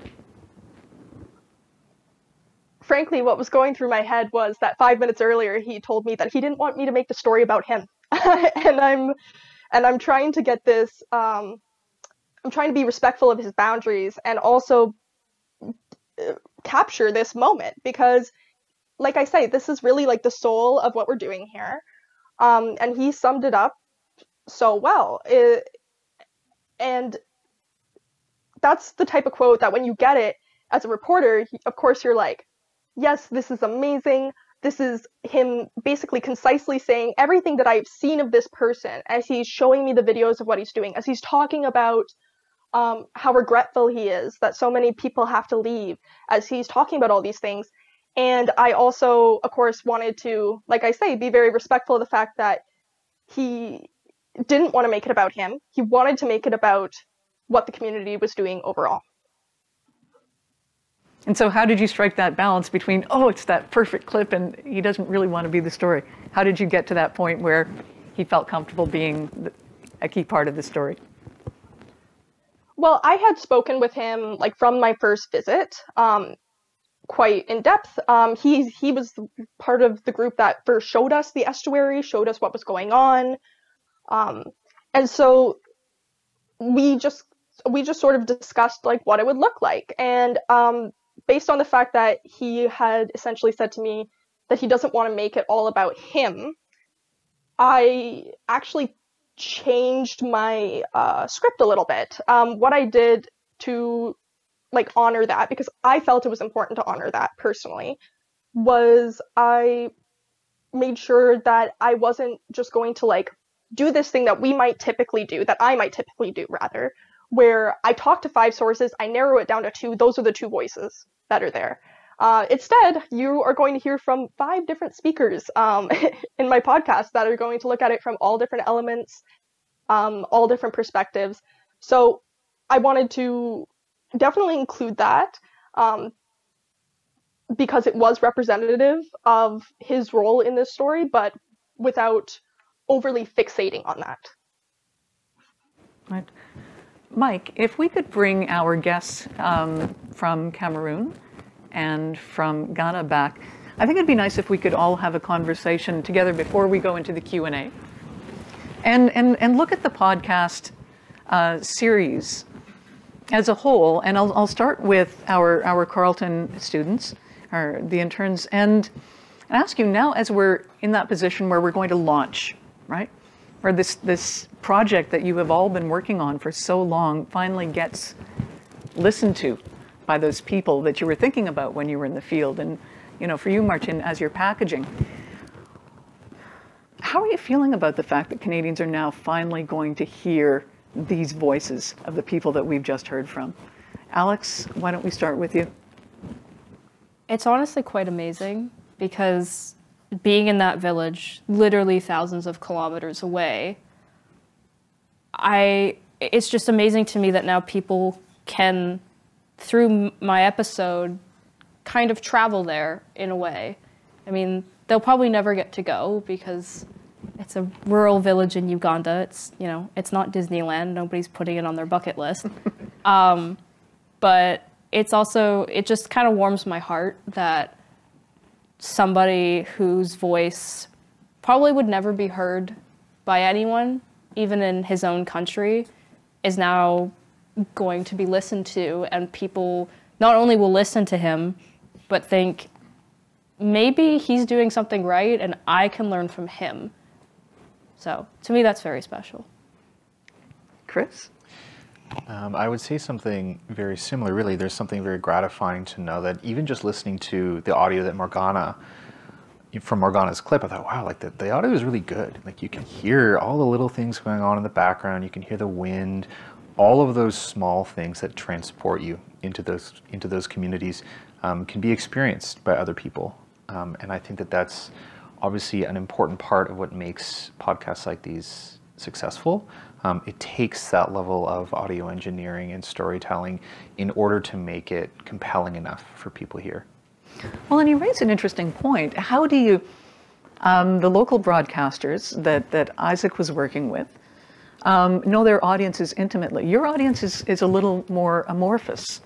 How were you able to try to speak to your audience about, as you were saying, these places that they would probably never go, never imagine going, and make that connection between the person sitting somewhere here in Canada and the person that you were speaking to in the field? It's certainly a balance that needs to be set. There's something kind of satisfying about the intellectual challenge of telling a story authentically, but also in a way that is relatable to a Canadian audience, because fundamentally they're different audiences. They have a different way of viewing these communities. They have certain biases, they have certain understandings of what they might be like or not like, that sometimes you're validating that, sometimes you're showcasing the fact that those are incorrect. So I would say that I think that it's just really focusing on what especially the local broadcasters are doing, because they're the ones who understand these communities much more intimately than them, while at the same time we understand Canadian audiences a lot better than they do. And it's just having through a lot of in-depth conversations with the local broadcasters in order to strike that balance. Yeah. And so Martine, this is what you were saying is a key challenge for you as the host, is how to play that translator role. And how are you doing? Yeah, exactly, Christine. Exactly. I think that's the key challenge. I think that's the key challenge. And what I was saying is that I'm not going to add a bit of Martine on those podcasts. No, I'm not going to add a bit of let's say of Christine or Tara or anyone on that podcast, as Morgana was saying. It's really only to translate what the community themselves are saying. And the advantage we have is that these stories are real story of life. And the only thing I think I'm trying to do at my level is to be authentic, to tell the story as they are, in order to be sure that the Canadian audience get the right story. Yes. I don't want to leave you out of this either. What were you doing? I get to leave you to the end of this because you were also one of the students in the Media and International Development class last year. So I know that's some of the thinking that you were taking into the field. How did you negotiate something that you had mentioned a few minutes ago? And that's not centering yourself, but being aware that you're speaking to a Canadian audience about people on the ground who you are only meeting and getting to know for the first time and getting to know them very quickly. How are you balancing all those ideas that would have been floating around in your head at that point? For me, I think it was important to kind of first understand that I'm almost like jumping between two lenses as the foreigner, as the outsider, who also is there. And it just came down to understanding like what the limits of that is, and being like very aware of that. I've spoken about control before. I think for me personally, and I think for a lot of other reporters that have like a strong ethical compass or feel really obligated to not be negligent in any sort of way, there's this need to like control what's happening, control your tone, how you're building rapport, all of these things. And there's some things that you're just not able to. And so that's something that you have to make clear in how you're writing your script for the Canadian audience, you know? Like what things do we just not know? And I think that identifying like a core points of relatability. So in my particular story, I think it is the difficulties of the resource economy. In fact, there's a lot that Canadian rural communities that depend on specific resources, whether it be lumber, oil, or anything else, can really learn from the way that this community is approaching this. Particularly like when we start to talk about details that I wouldn't have been able to unveil myself as an outsider and needed broadcaster help to understand, such as ownership over the mangroves originally, understanding that maybe on paper, these are public property, but maybe they're not actually public property, and certain people have a right to harvest them, certain mangroves in the status quo leading up to how this was negotiated to make it so that this entire plot of land is essentially donated to the community. So there's that translation role, there's that understanding the limits of what you're seeing and communicating that effectively, and there's drilling in on those key things that are going to be very relatable to Canadian audience. And so here we are, the podcast is launching. Charles, when do Canadians actually get to hear it? When's the day that they get to download that first episode? February 8th. Okay, so that okay, so that came from Tara, who has been doing an incredible amount of work behind the scenes helping to coordinate today. So while I'm thinking about it, can we give Tara a little bit of round of applause? Thank you, Tara. And so it launched, you can download February 8th anywhere you get your podcast. And this is just the beginning of the next production cycle as well. So as we're starting to listen to the podcast roll out, other people are going to be going into the field soon. And so Isaac, I'd like to bring you back into the conversation here.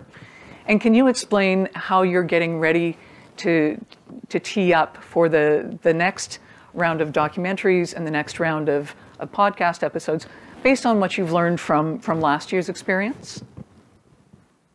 So it's a great learning curve for us, and especially for the broadcasters.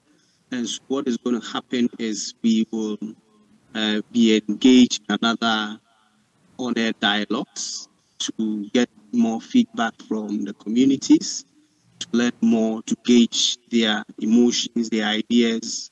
There are other actions that other communities are taking to mitigate the effect of climate change.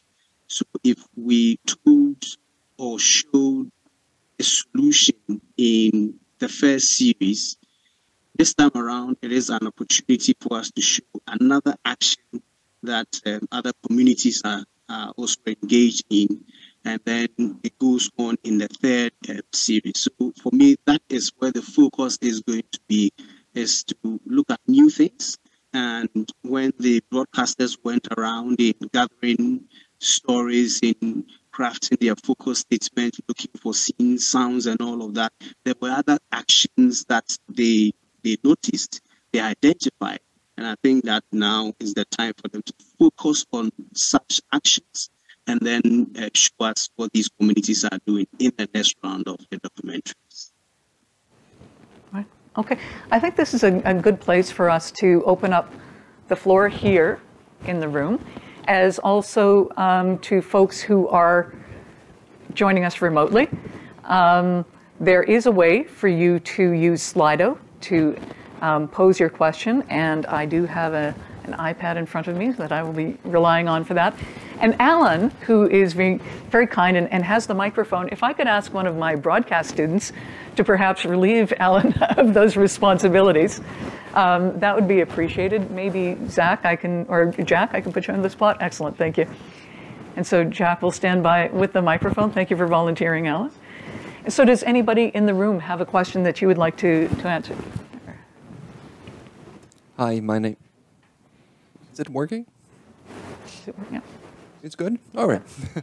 My name is Michel Marleau. I work for Global Affairs Canada, and I've been working with Farm Radio for 7 years now, more or less. And it's a question, comment. It's just to give you a little bit of a background from our point of view. Me and Kerry, right there, we're working for a unit that is called Partnering for Climate. And this project was funded through a bigger commitment of Government of Canada of $5.3 billion in climate finance. And we were specifically tasked to do projects using nature-based solutions because we have like multiple crises all at the same time. So we have to find ways of addressing all of them at once. And so when we started, we were thinking, okay, 300 million is not a lot for whole sub-Saharan Africa. So we need to find a way of reaching out a little bit more. And on the other side,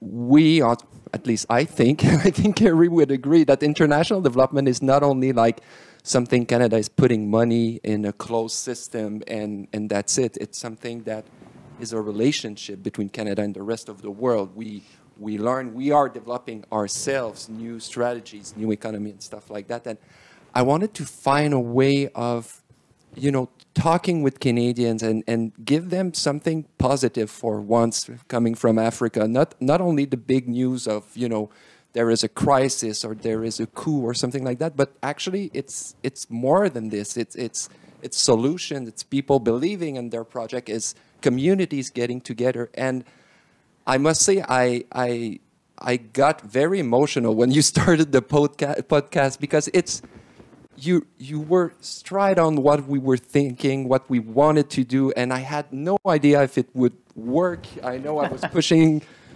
Kevin. I said, do you know how we could do that? And hear how you tackled this, the way you looked at it with professionalism and trying to keep the African perspective in that while talking to the Canadian audience. I'm very impressed. I was supposed to be in another meeting, but I couldn't leave. So thank you very much.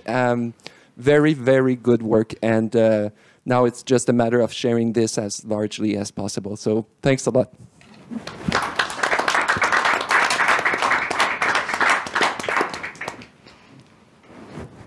Randy. I'm Randy Boswell. I'm a prof here in the journalism school. When I think about the audio landscape in Canada, there's a lot of good climate change reporting that's going on, but there's also a lot of climate change skepticism. And I wondered whether or not the folks involved in this project are encountering a lot of pushback or doubt about the reality of climate change. It's funny, I think anyone who does climate reporting right now encounters that a little bit. What words do you use? How do you describe this?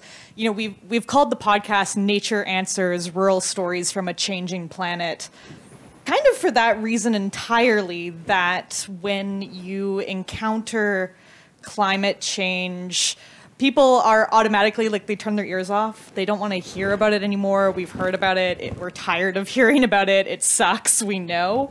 Or the other side of things where we're like, we don't want to believe that it's happening, you know? So we talked a little bit about the use of the term climate crisis. Is that something that we want to use? People seem to react to that a little bit more. We ran an event in the fall where we had reaction to the use of that term, even because it implies that there's a climate crisis. People seem to now accept that climate change is happening, but is it a crisis is the next question. So we've done a lot of thinking about that. I don't know that we have entirely the answers, but we wanted to approach it from a solutions perspective, from a way that shares stories just about what is happening. We can't deny that these things are happening, and so what are communities doing in reaction to that? Hopefully it goes well. We're about to launch, so I'm sure I'd have more of an answer to this in a year, but that's where we are right now. Charles, did you? Yeah, maybe I can compliment. Yeah. Your mic still works. You're okay. It was Okay, just yeah, for the audience. sorry. Yeah. Well, no, I agree with Tara, and just to say that the context in which communities experience climate change in Africa may be a bit different here, because these communities are really seeing the relationship with their livelihoods and the environment, and they are really seeing the changes that has been happening over time. So we did the first on-air dialogue, and we consulted about this, whether communities are aware of changes that are happening because of climate. They say yes. I think it was overwhelmingly yes, and they could tell us the different ways that they're experiencing climate change and the actions that they are trying to do. So I think that that resistance, especially at the community level, is really minimal, I would say, because they are living that reality.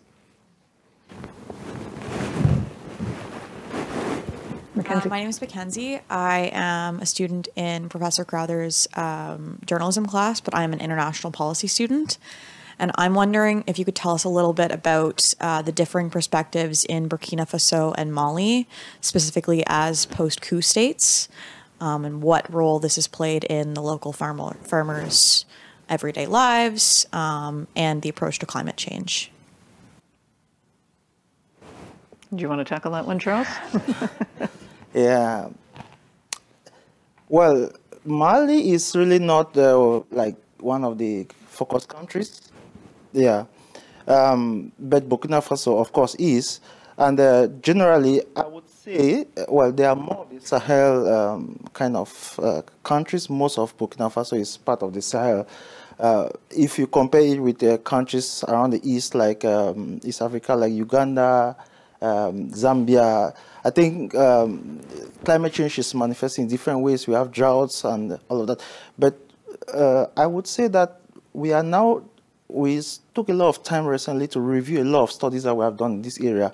And we are seeing that the issues are really cutting across all the countries. For example, we are seeing issues around floods. Even though Burkina Faso is a landlocked country, but when it rains terribly and flood is overwhelming. But at the same time, you have droughts, and this is the same kind of trend we see even in Zambia, so flood is everywhere. When you think about soil fertility is one of the big issue, lands have really been degrading over the years, and that is a very, very sensitive issues for communities now. They are grappling with that, and it's the same for Burkina Faso, it's the same for all the other countries where we're working. So we are in the process now of thinking about what are the issues and how is it kind of consistent across the countries. And I would say it's very much consistent. There are some peculiarities, especially if we have a country that is covered by a lot of forests. So they will not have level of vulnerability can be less, but I think the trend is the same and the direction of things is pretty much the same. Yeah. Martine, I noticed that you were nodding your head vigorously as Charles was speaking. Is there something you wanted to add to that?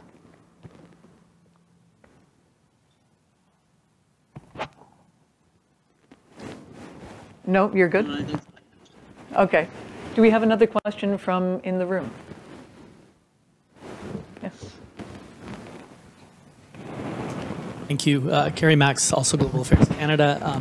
I was hoping to get a little bit more insight into the gender inclusion component of the efforts that you made and of the podcast itself. First of all, very practically, how many of the interviews that you had and included in the podcast were with women versus men? And related to that, is there an approach you're taking to the podcast itself that perhaps targets a minimum amount of representation?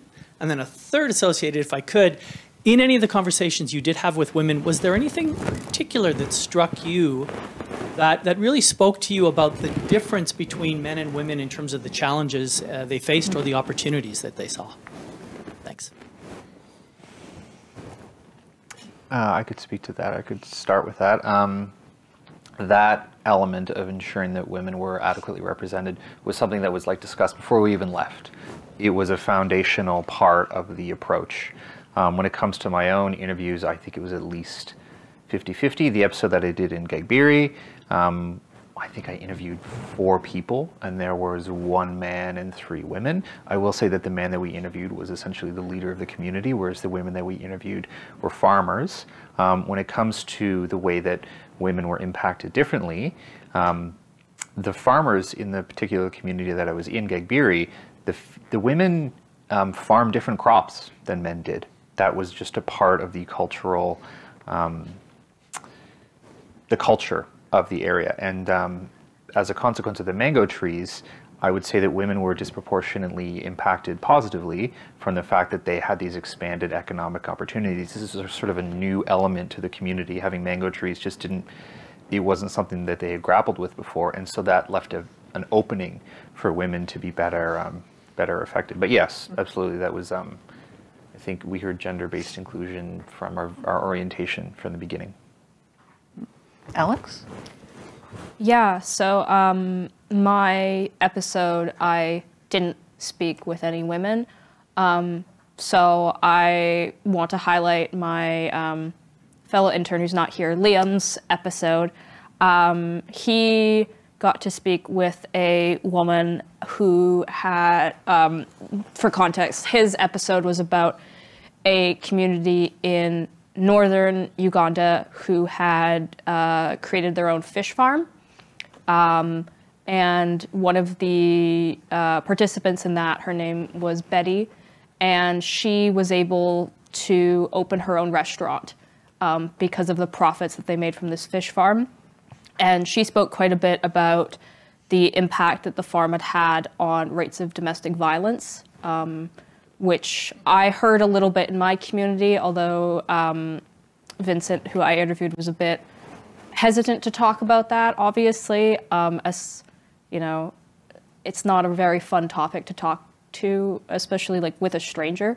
But for Betty, I think Liam's episode he really tried to put her front and center, even though he did get to speak with a couple of other people, but she really is like the main character of that story, and you get to hear a really nice arc for her of starting out not being able to send her kids to school, being subjected to domestic violence, and now cooks for many members of the community. Her kids are going to school. She has brand new clothes.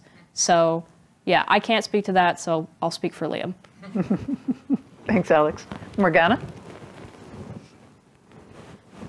So I love that this question was asked, and I actually allocated specific time during when we were visiting the northern communities for the second time to seek out women who were both part of the project and like took leadership roles and ones who weren't, to explore that and to get a sense of like, how meaningful is this participation? What's going on with this? What can we learn from this, most importantly? And that's something that like through Tara, I'll be happy to like send you a write-up media on that. But the key things that I had found from those things, although I don't want to pretend these samples are representative or anything like that, but from what I was able to see, the most common predictor of like women having directive roles in it, where they're actually shaping the project, was like information about if the project was happening. Because these projects in name, all of these nature-based solutions, by their mandate, are supposed to be gender inclusive, right? But the predictor of whether that was going to be like super, super meaningful was like access to information about it. And that usually intersected with things like age. So for example, I spoke to one woman in Abladomi who felt kind of excluded from the process because people essentially were going to do this hard labor, and she was an elder, and it wasn't really seen as appropriate to ask this of her because she's a senior woman farmer in the community. And she was like the one person who I spoke to who really pointed out that like this was like a gap that could be fixed and improved in the future in terms of like having her meaningful involvement. The other women that I spoke to, I asked them things like, how did you first hear about it? What questions were asked of you? Do you feel like people listen to you when you say things in XY forum? And largely I heard that like, yes, I feel like I am being engaged and like welcome to provide feedback. One woman very notably said to me, I asked her, how do you know people listen to you? And she says, well, because they respond with their actions. So those sorts of things are things that I was very, very curious about myself and was like very happy to like be able to go into just a little bit. Do we have any other questions from the room?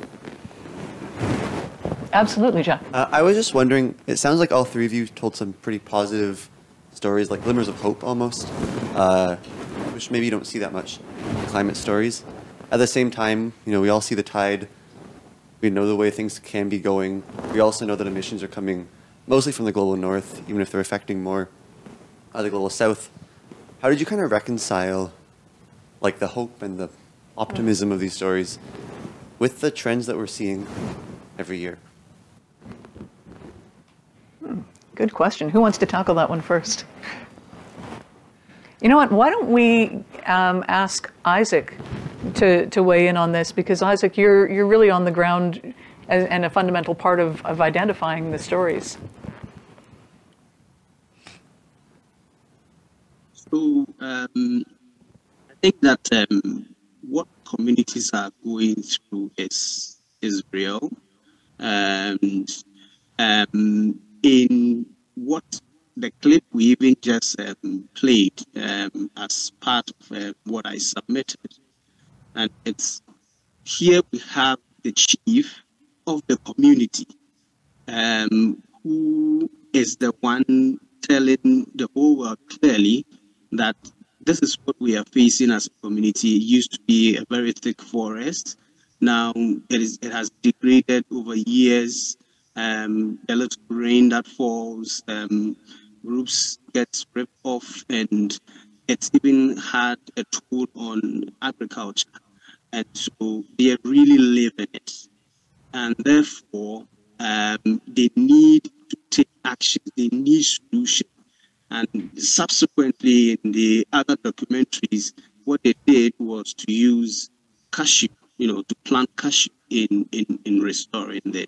So it is a phenomenon that in listening to some of these broadcasters, in talking to one or two community members in places that I've been to, they feel that communities really would have to take this seriously, because the effects are devastating, and in no time, if care is not taken, they are going to lose their livelihood.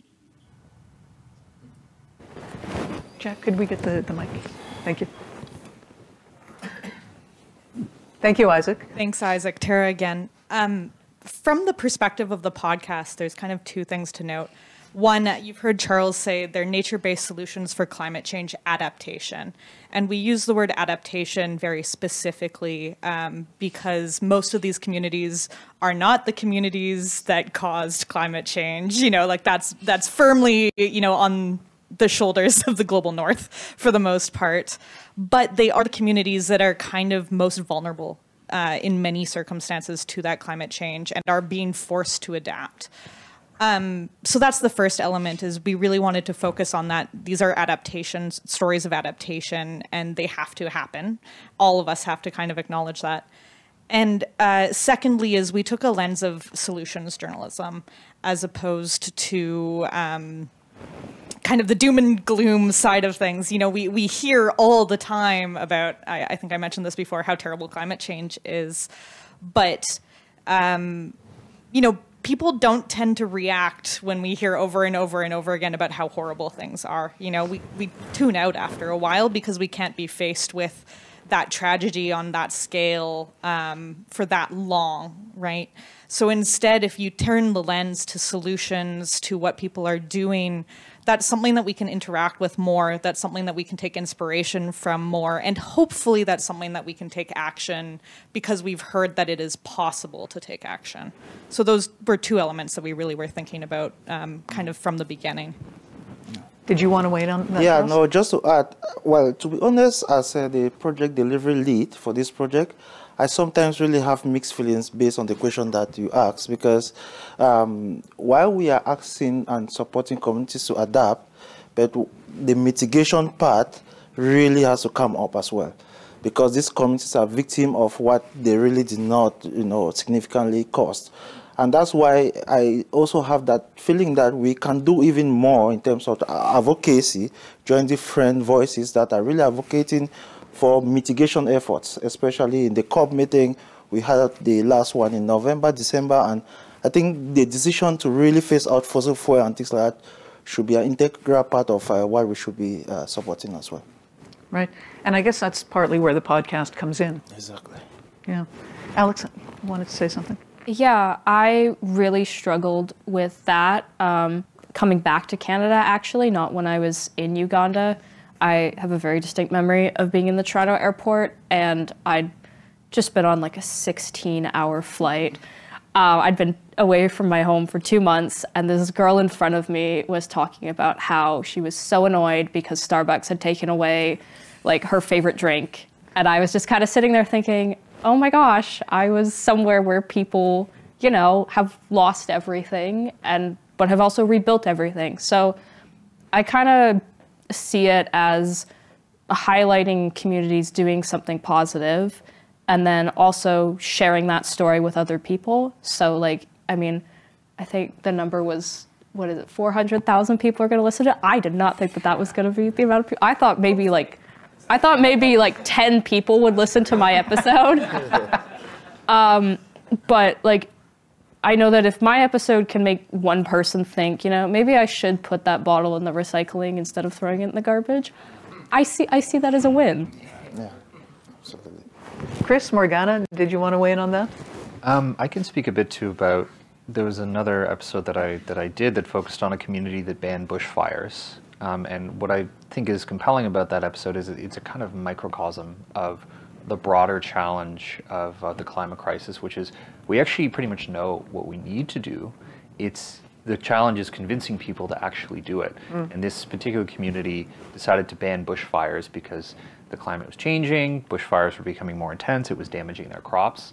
That happened 25 years ago, and they're still the only one. This is the only community in the area that has agreed to do it.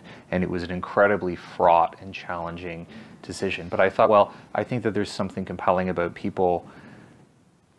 The story can't just be, oh, well, look at these wonderful things that these communities in Africa have been able to do. It's they too are making sacrifices. They're not just spending money to have to build things in order to fix things. They have to change their way of life as well, because they're realizing that they're doing things that are now considered to be damaging to the environment. And so it's seen more of as a shared responsibility. Right. Morgana? Yeah, I totally agree with what Chris said, and I like that he used the word repair. I think that that's really a huge thing. Like, just because there's really high stakes doesn't mean it's all over and it can't be rebuilt or restored or made into something new over time. But that, of course, requires sustained effort, and I really hope that the impact of the story that I tell is helping people figure out how to like mobilize that action in their communities and make it actually happen. Because it's one thing to just say it. It's another thing to even design like this beautiful community program that in theory is going to be effective. And it's another thing to actually navigate the various problems that you might have implementing it and, you know, make it work. Yeah, it's that navigation piece that's challenging, isn't it? We do have a question from one of the folks who's joining us remotely. It's Dr. Erica Bauer from the University of Reading. And the question is, I'm interested in scale up. Can you please explain the process for scripting for stations in 20 countries when stories will be different for each community? I don't know if you want to take that, Charles, or is this an Isaac question? Yeah, well, I can take that, probably Isaac can add. But as I said, some of the themes are really cross-cutting, but we know community realities vary.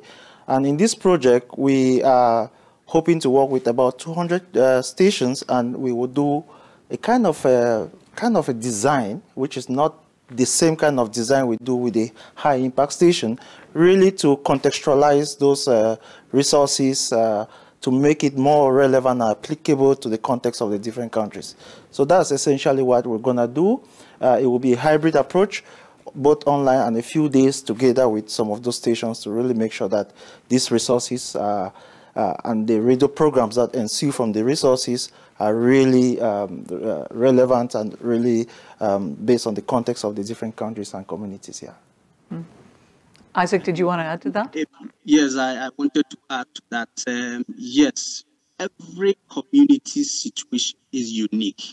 So even at the level of training, the focus was to get the broadcasters to design the documentary focus statement and storyboard to suit the community. And so even we are in the same country, Ghana, we have 8 radio stations looking at 8 different communities and more. So that is the approach. That is what the FRI approach does in helping to contextualize from the various communities, even within the same jurisdiction as a country. Right. And so, as you were saying, Charles, and the idea behind, you know, sharing these scripts is essentially providing a template, I suppose.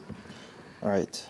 And you can adapt as necessary. Right. And we have online, because we have a network of 3,200 stations that are part of our radio resources or radio network component.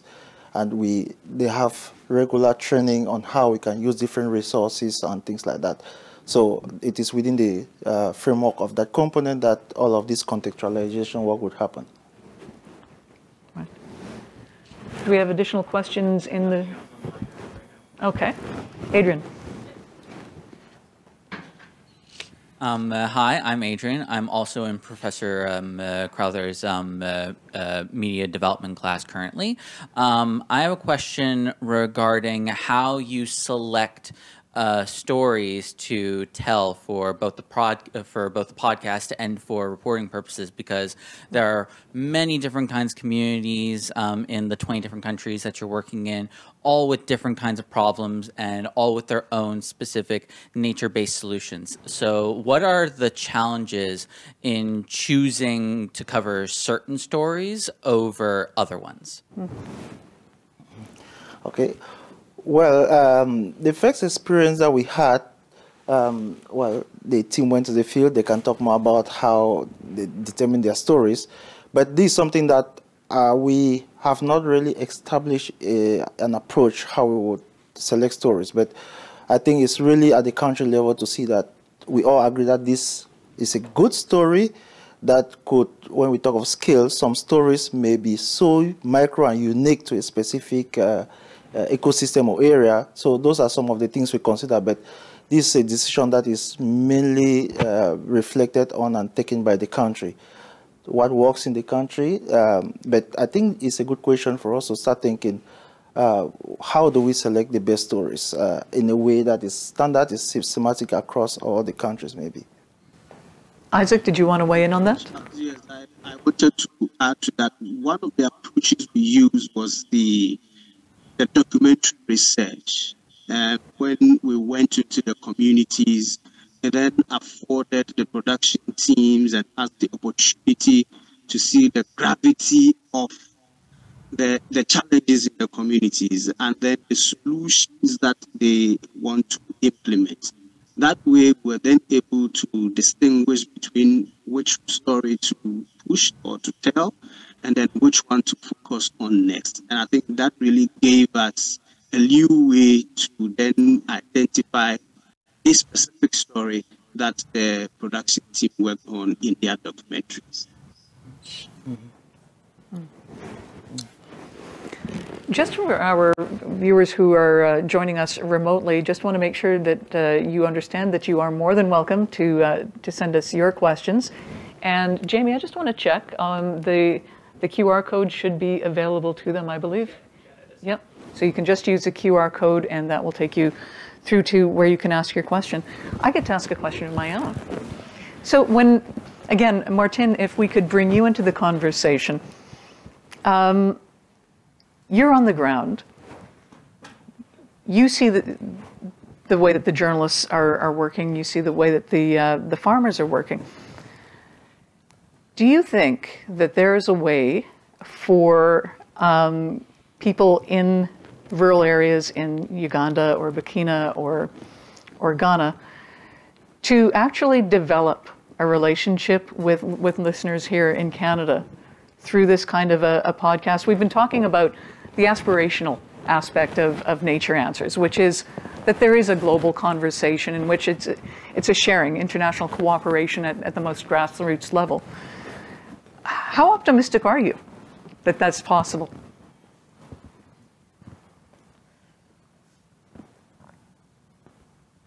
Martine, I'll direct that at you. Please, can you say it again? I lost you a few minutes, please. Sure. I'm just wondering, we've been talking about how we want Nature Answers to be really a bridge between people on the ground in these countries that the project is focused on and people here in Canada. Now, how optimistic are you that this kind of conversation, this kind of virtual conversation can actually yield some solutions for all of us for climate problems and challenges? Yes, it's true. It's a kind of virtual conversations. It's true. It's virtual. Yes, we can say it's virtual. But I also think that everything that is transmitted with authenticity is always impactful. It's always impactful, and that's actually the deal with the podcast. That's actually the deal. And another way is not only to have those kind of virtual conversations, even to have like Morgana coming to Ghana and going back to Canada is a sort of bridge, actually. Now Morgana is talking in front of her classmates that were not there and that are not there, actually, that may not be able to go in to come in Africa as volunteer in the framework of this project. But now Morgana and all the volunteers that are going to come in Africa for this project are going to be the bridge. So I think also the fact that Morgana came here is now as related. The story is, I've written the story and everything. They can have a, like, how can I say, it is like she's a reliable source of information. She's a reliable source of information, and having a reliable source of information is the bridge. Is having a bridge, so they can cross through Morgana to reach back to go back to Africa. If, for instance, they want to be volunteers too, they can ask Morgana, do you think we can go to this community or this other community to be volunteer? Because that's what we are waiting for them to have more, to know more about this issue, but also to volunteer, as Charles early said. Yeah, thank you. Oh, thank you very much, Martine. We've got one other question here in the room.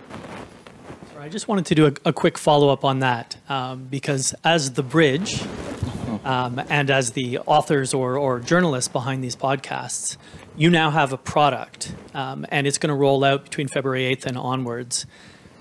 What are you saying, or what are you going to say to your friends, your family? What's your elevator pitch to them to subscribe and to listen? What is the connection that you think is relevant to them, so that they become, part of that 400,000 target?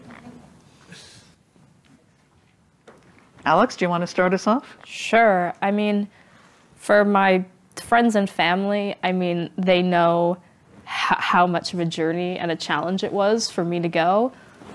So they're invested because they know that I put a lot of time and effort into it. I think actually the people that would be the most hard to reach would be sort of like casual acquaintances.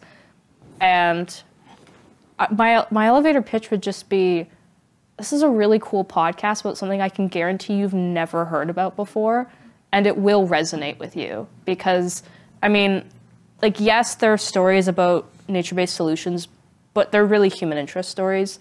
They're about people. I mean, if I didn't have someone like Vincent talking in my story, it would not be very interesting. If I just spoke with scientists or professors or any other expert, but they're not affected, I don't think it would be very impactful. So that's what I'd say. I'd say you get to hear from actual people who are actually being affected, but have also kind of one-upped us in the sense that they've found a solution and, well, we haven't. I think my shorter answer would be that it's not what they would expect. We all listen to podcasts. I'm sure I've listened to plenty of podcasts that are about climate change. They're all about 15 minutes long.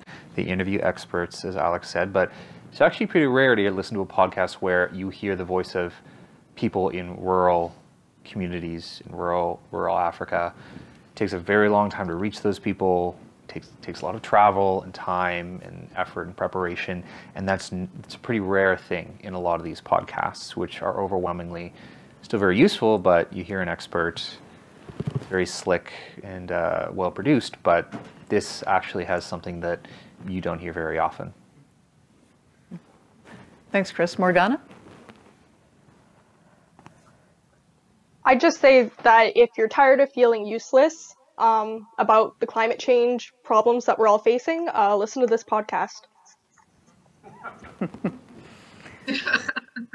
I feel like that's like the main thing. I could go into all of the great things, but I think Chris and Alex did like a really great job of that already. And at the end of the day, the point is that it's actionable, and that's that's how I pitched my old high school teachers that I emailed after not seeing them for however many years, trying to get them to have their students listen to it when it comes out. So, yeah. Thank you, Morgana. Do we have any other questions in the room? I'll see if we've got any others online. I think that's a nice place to wrap things up. And I think the thing that I've really taken away from this today, and what I'm going to be putting in my elevator pitch when I talk to people, is that it is the voices that have been so left out of this conversation that are at the heart. They are the soul of this podcast. And I think that's what's really interesting about the Nature-Based Solutions Project, is the way that you do identify the stories by asking people what's going on, what are they seeing, what are they doing, and then telling those stories. And I'm excited that you're going to be going back into the field next year. Not these particular students, but another group of students. And so I would like to say thank you to all of you who have joined us here today, including Carrie Max from Global Affairs Canada. And Michelle isn't here. Michelle had to leave. But Michelle Melou from Global Affairs Canada as well. And Kevin Perkins from Farm Radio International. Thank you very much for joining us. And to the folks who were with us remotely, thank you for taking the time. Allan, the director of the school, it really has been a driving force behind this. And I want us to say thank you to Allan for making this possible, because it's not always easy to translate what we do in the classroom to what's happening on the ground, and Allan is very much at the forefront of making sure that we continue to lead. So thank you, Allan. So before I bring Allan up to talk about this evening's event, or this afternoon's event, I do want to reiterate, February 8th will be the date that we all get to listen to the entire podcast, or the first episode of the podcast. And you can listen wherever you would normally get your podcasts. Our guests remotely, who have hung in there even though it's now well into evening in Cameroon and in Ghana. Thank you very much, Isaac and Martine. If we could give a round of applause. And to our students, Morgana and Chris and Alex, thank you very much for bringing your stories. They really brought the project to life. And last but definitely not least, Charles, thank you so much for continuing to share this project with us. Allan? Great. I will continue the Academy Award list of thank yous. Just Christine and Tara and everyone who made this event happen. Thank you. This was great. It's not only... And Isaac and Martine for staying up so late and hanging in there, staring at your laptop. I know that's not easy. And Morgana also for getting up so early. So thanks, everyone. Morgana, just a sort of personal moment, if you'll permit. So journalism's in tough shape these days. Randy and I are among those who are teaching this profession and hoping to attract people to make a career in it. So I'm kind of the old Grinch of the journalism school now, I think. And so, Morgana, you made my heart grow 3 sizes today, listening to you talk about the work that you were doing and the storytelling and hearing you applying the things that we talk about in the classroom, in the way you dealt with your sources and the way you worked on that storytelling. And Chris and Alex as well. So thank you for undertaking this. For our friends from Global Affairs Canada, this is where your money's going. And so not only is the whole concept of a farm radio approach and that project eminently sensible, but to leverage the value of investing a small amount in future journalists so that they can get this kind of opportunity. And it is life-changing. It's how my journalism career started. Tara did this some years ago, I think, started her current career by going as a journalism student to Ghana through a Farm Radio Carleton partnership. So like Chris's mango trees, This is a long-term investment that bears fruit for decades.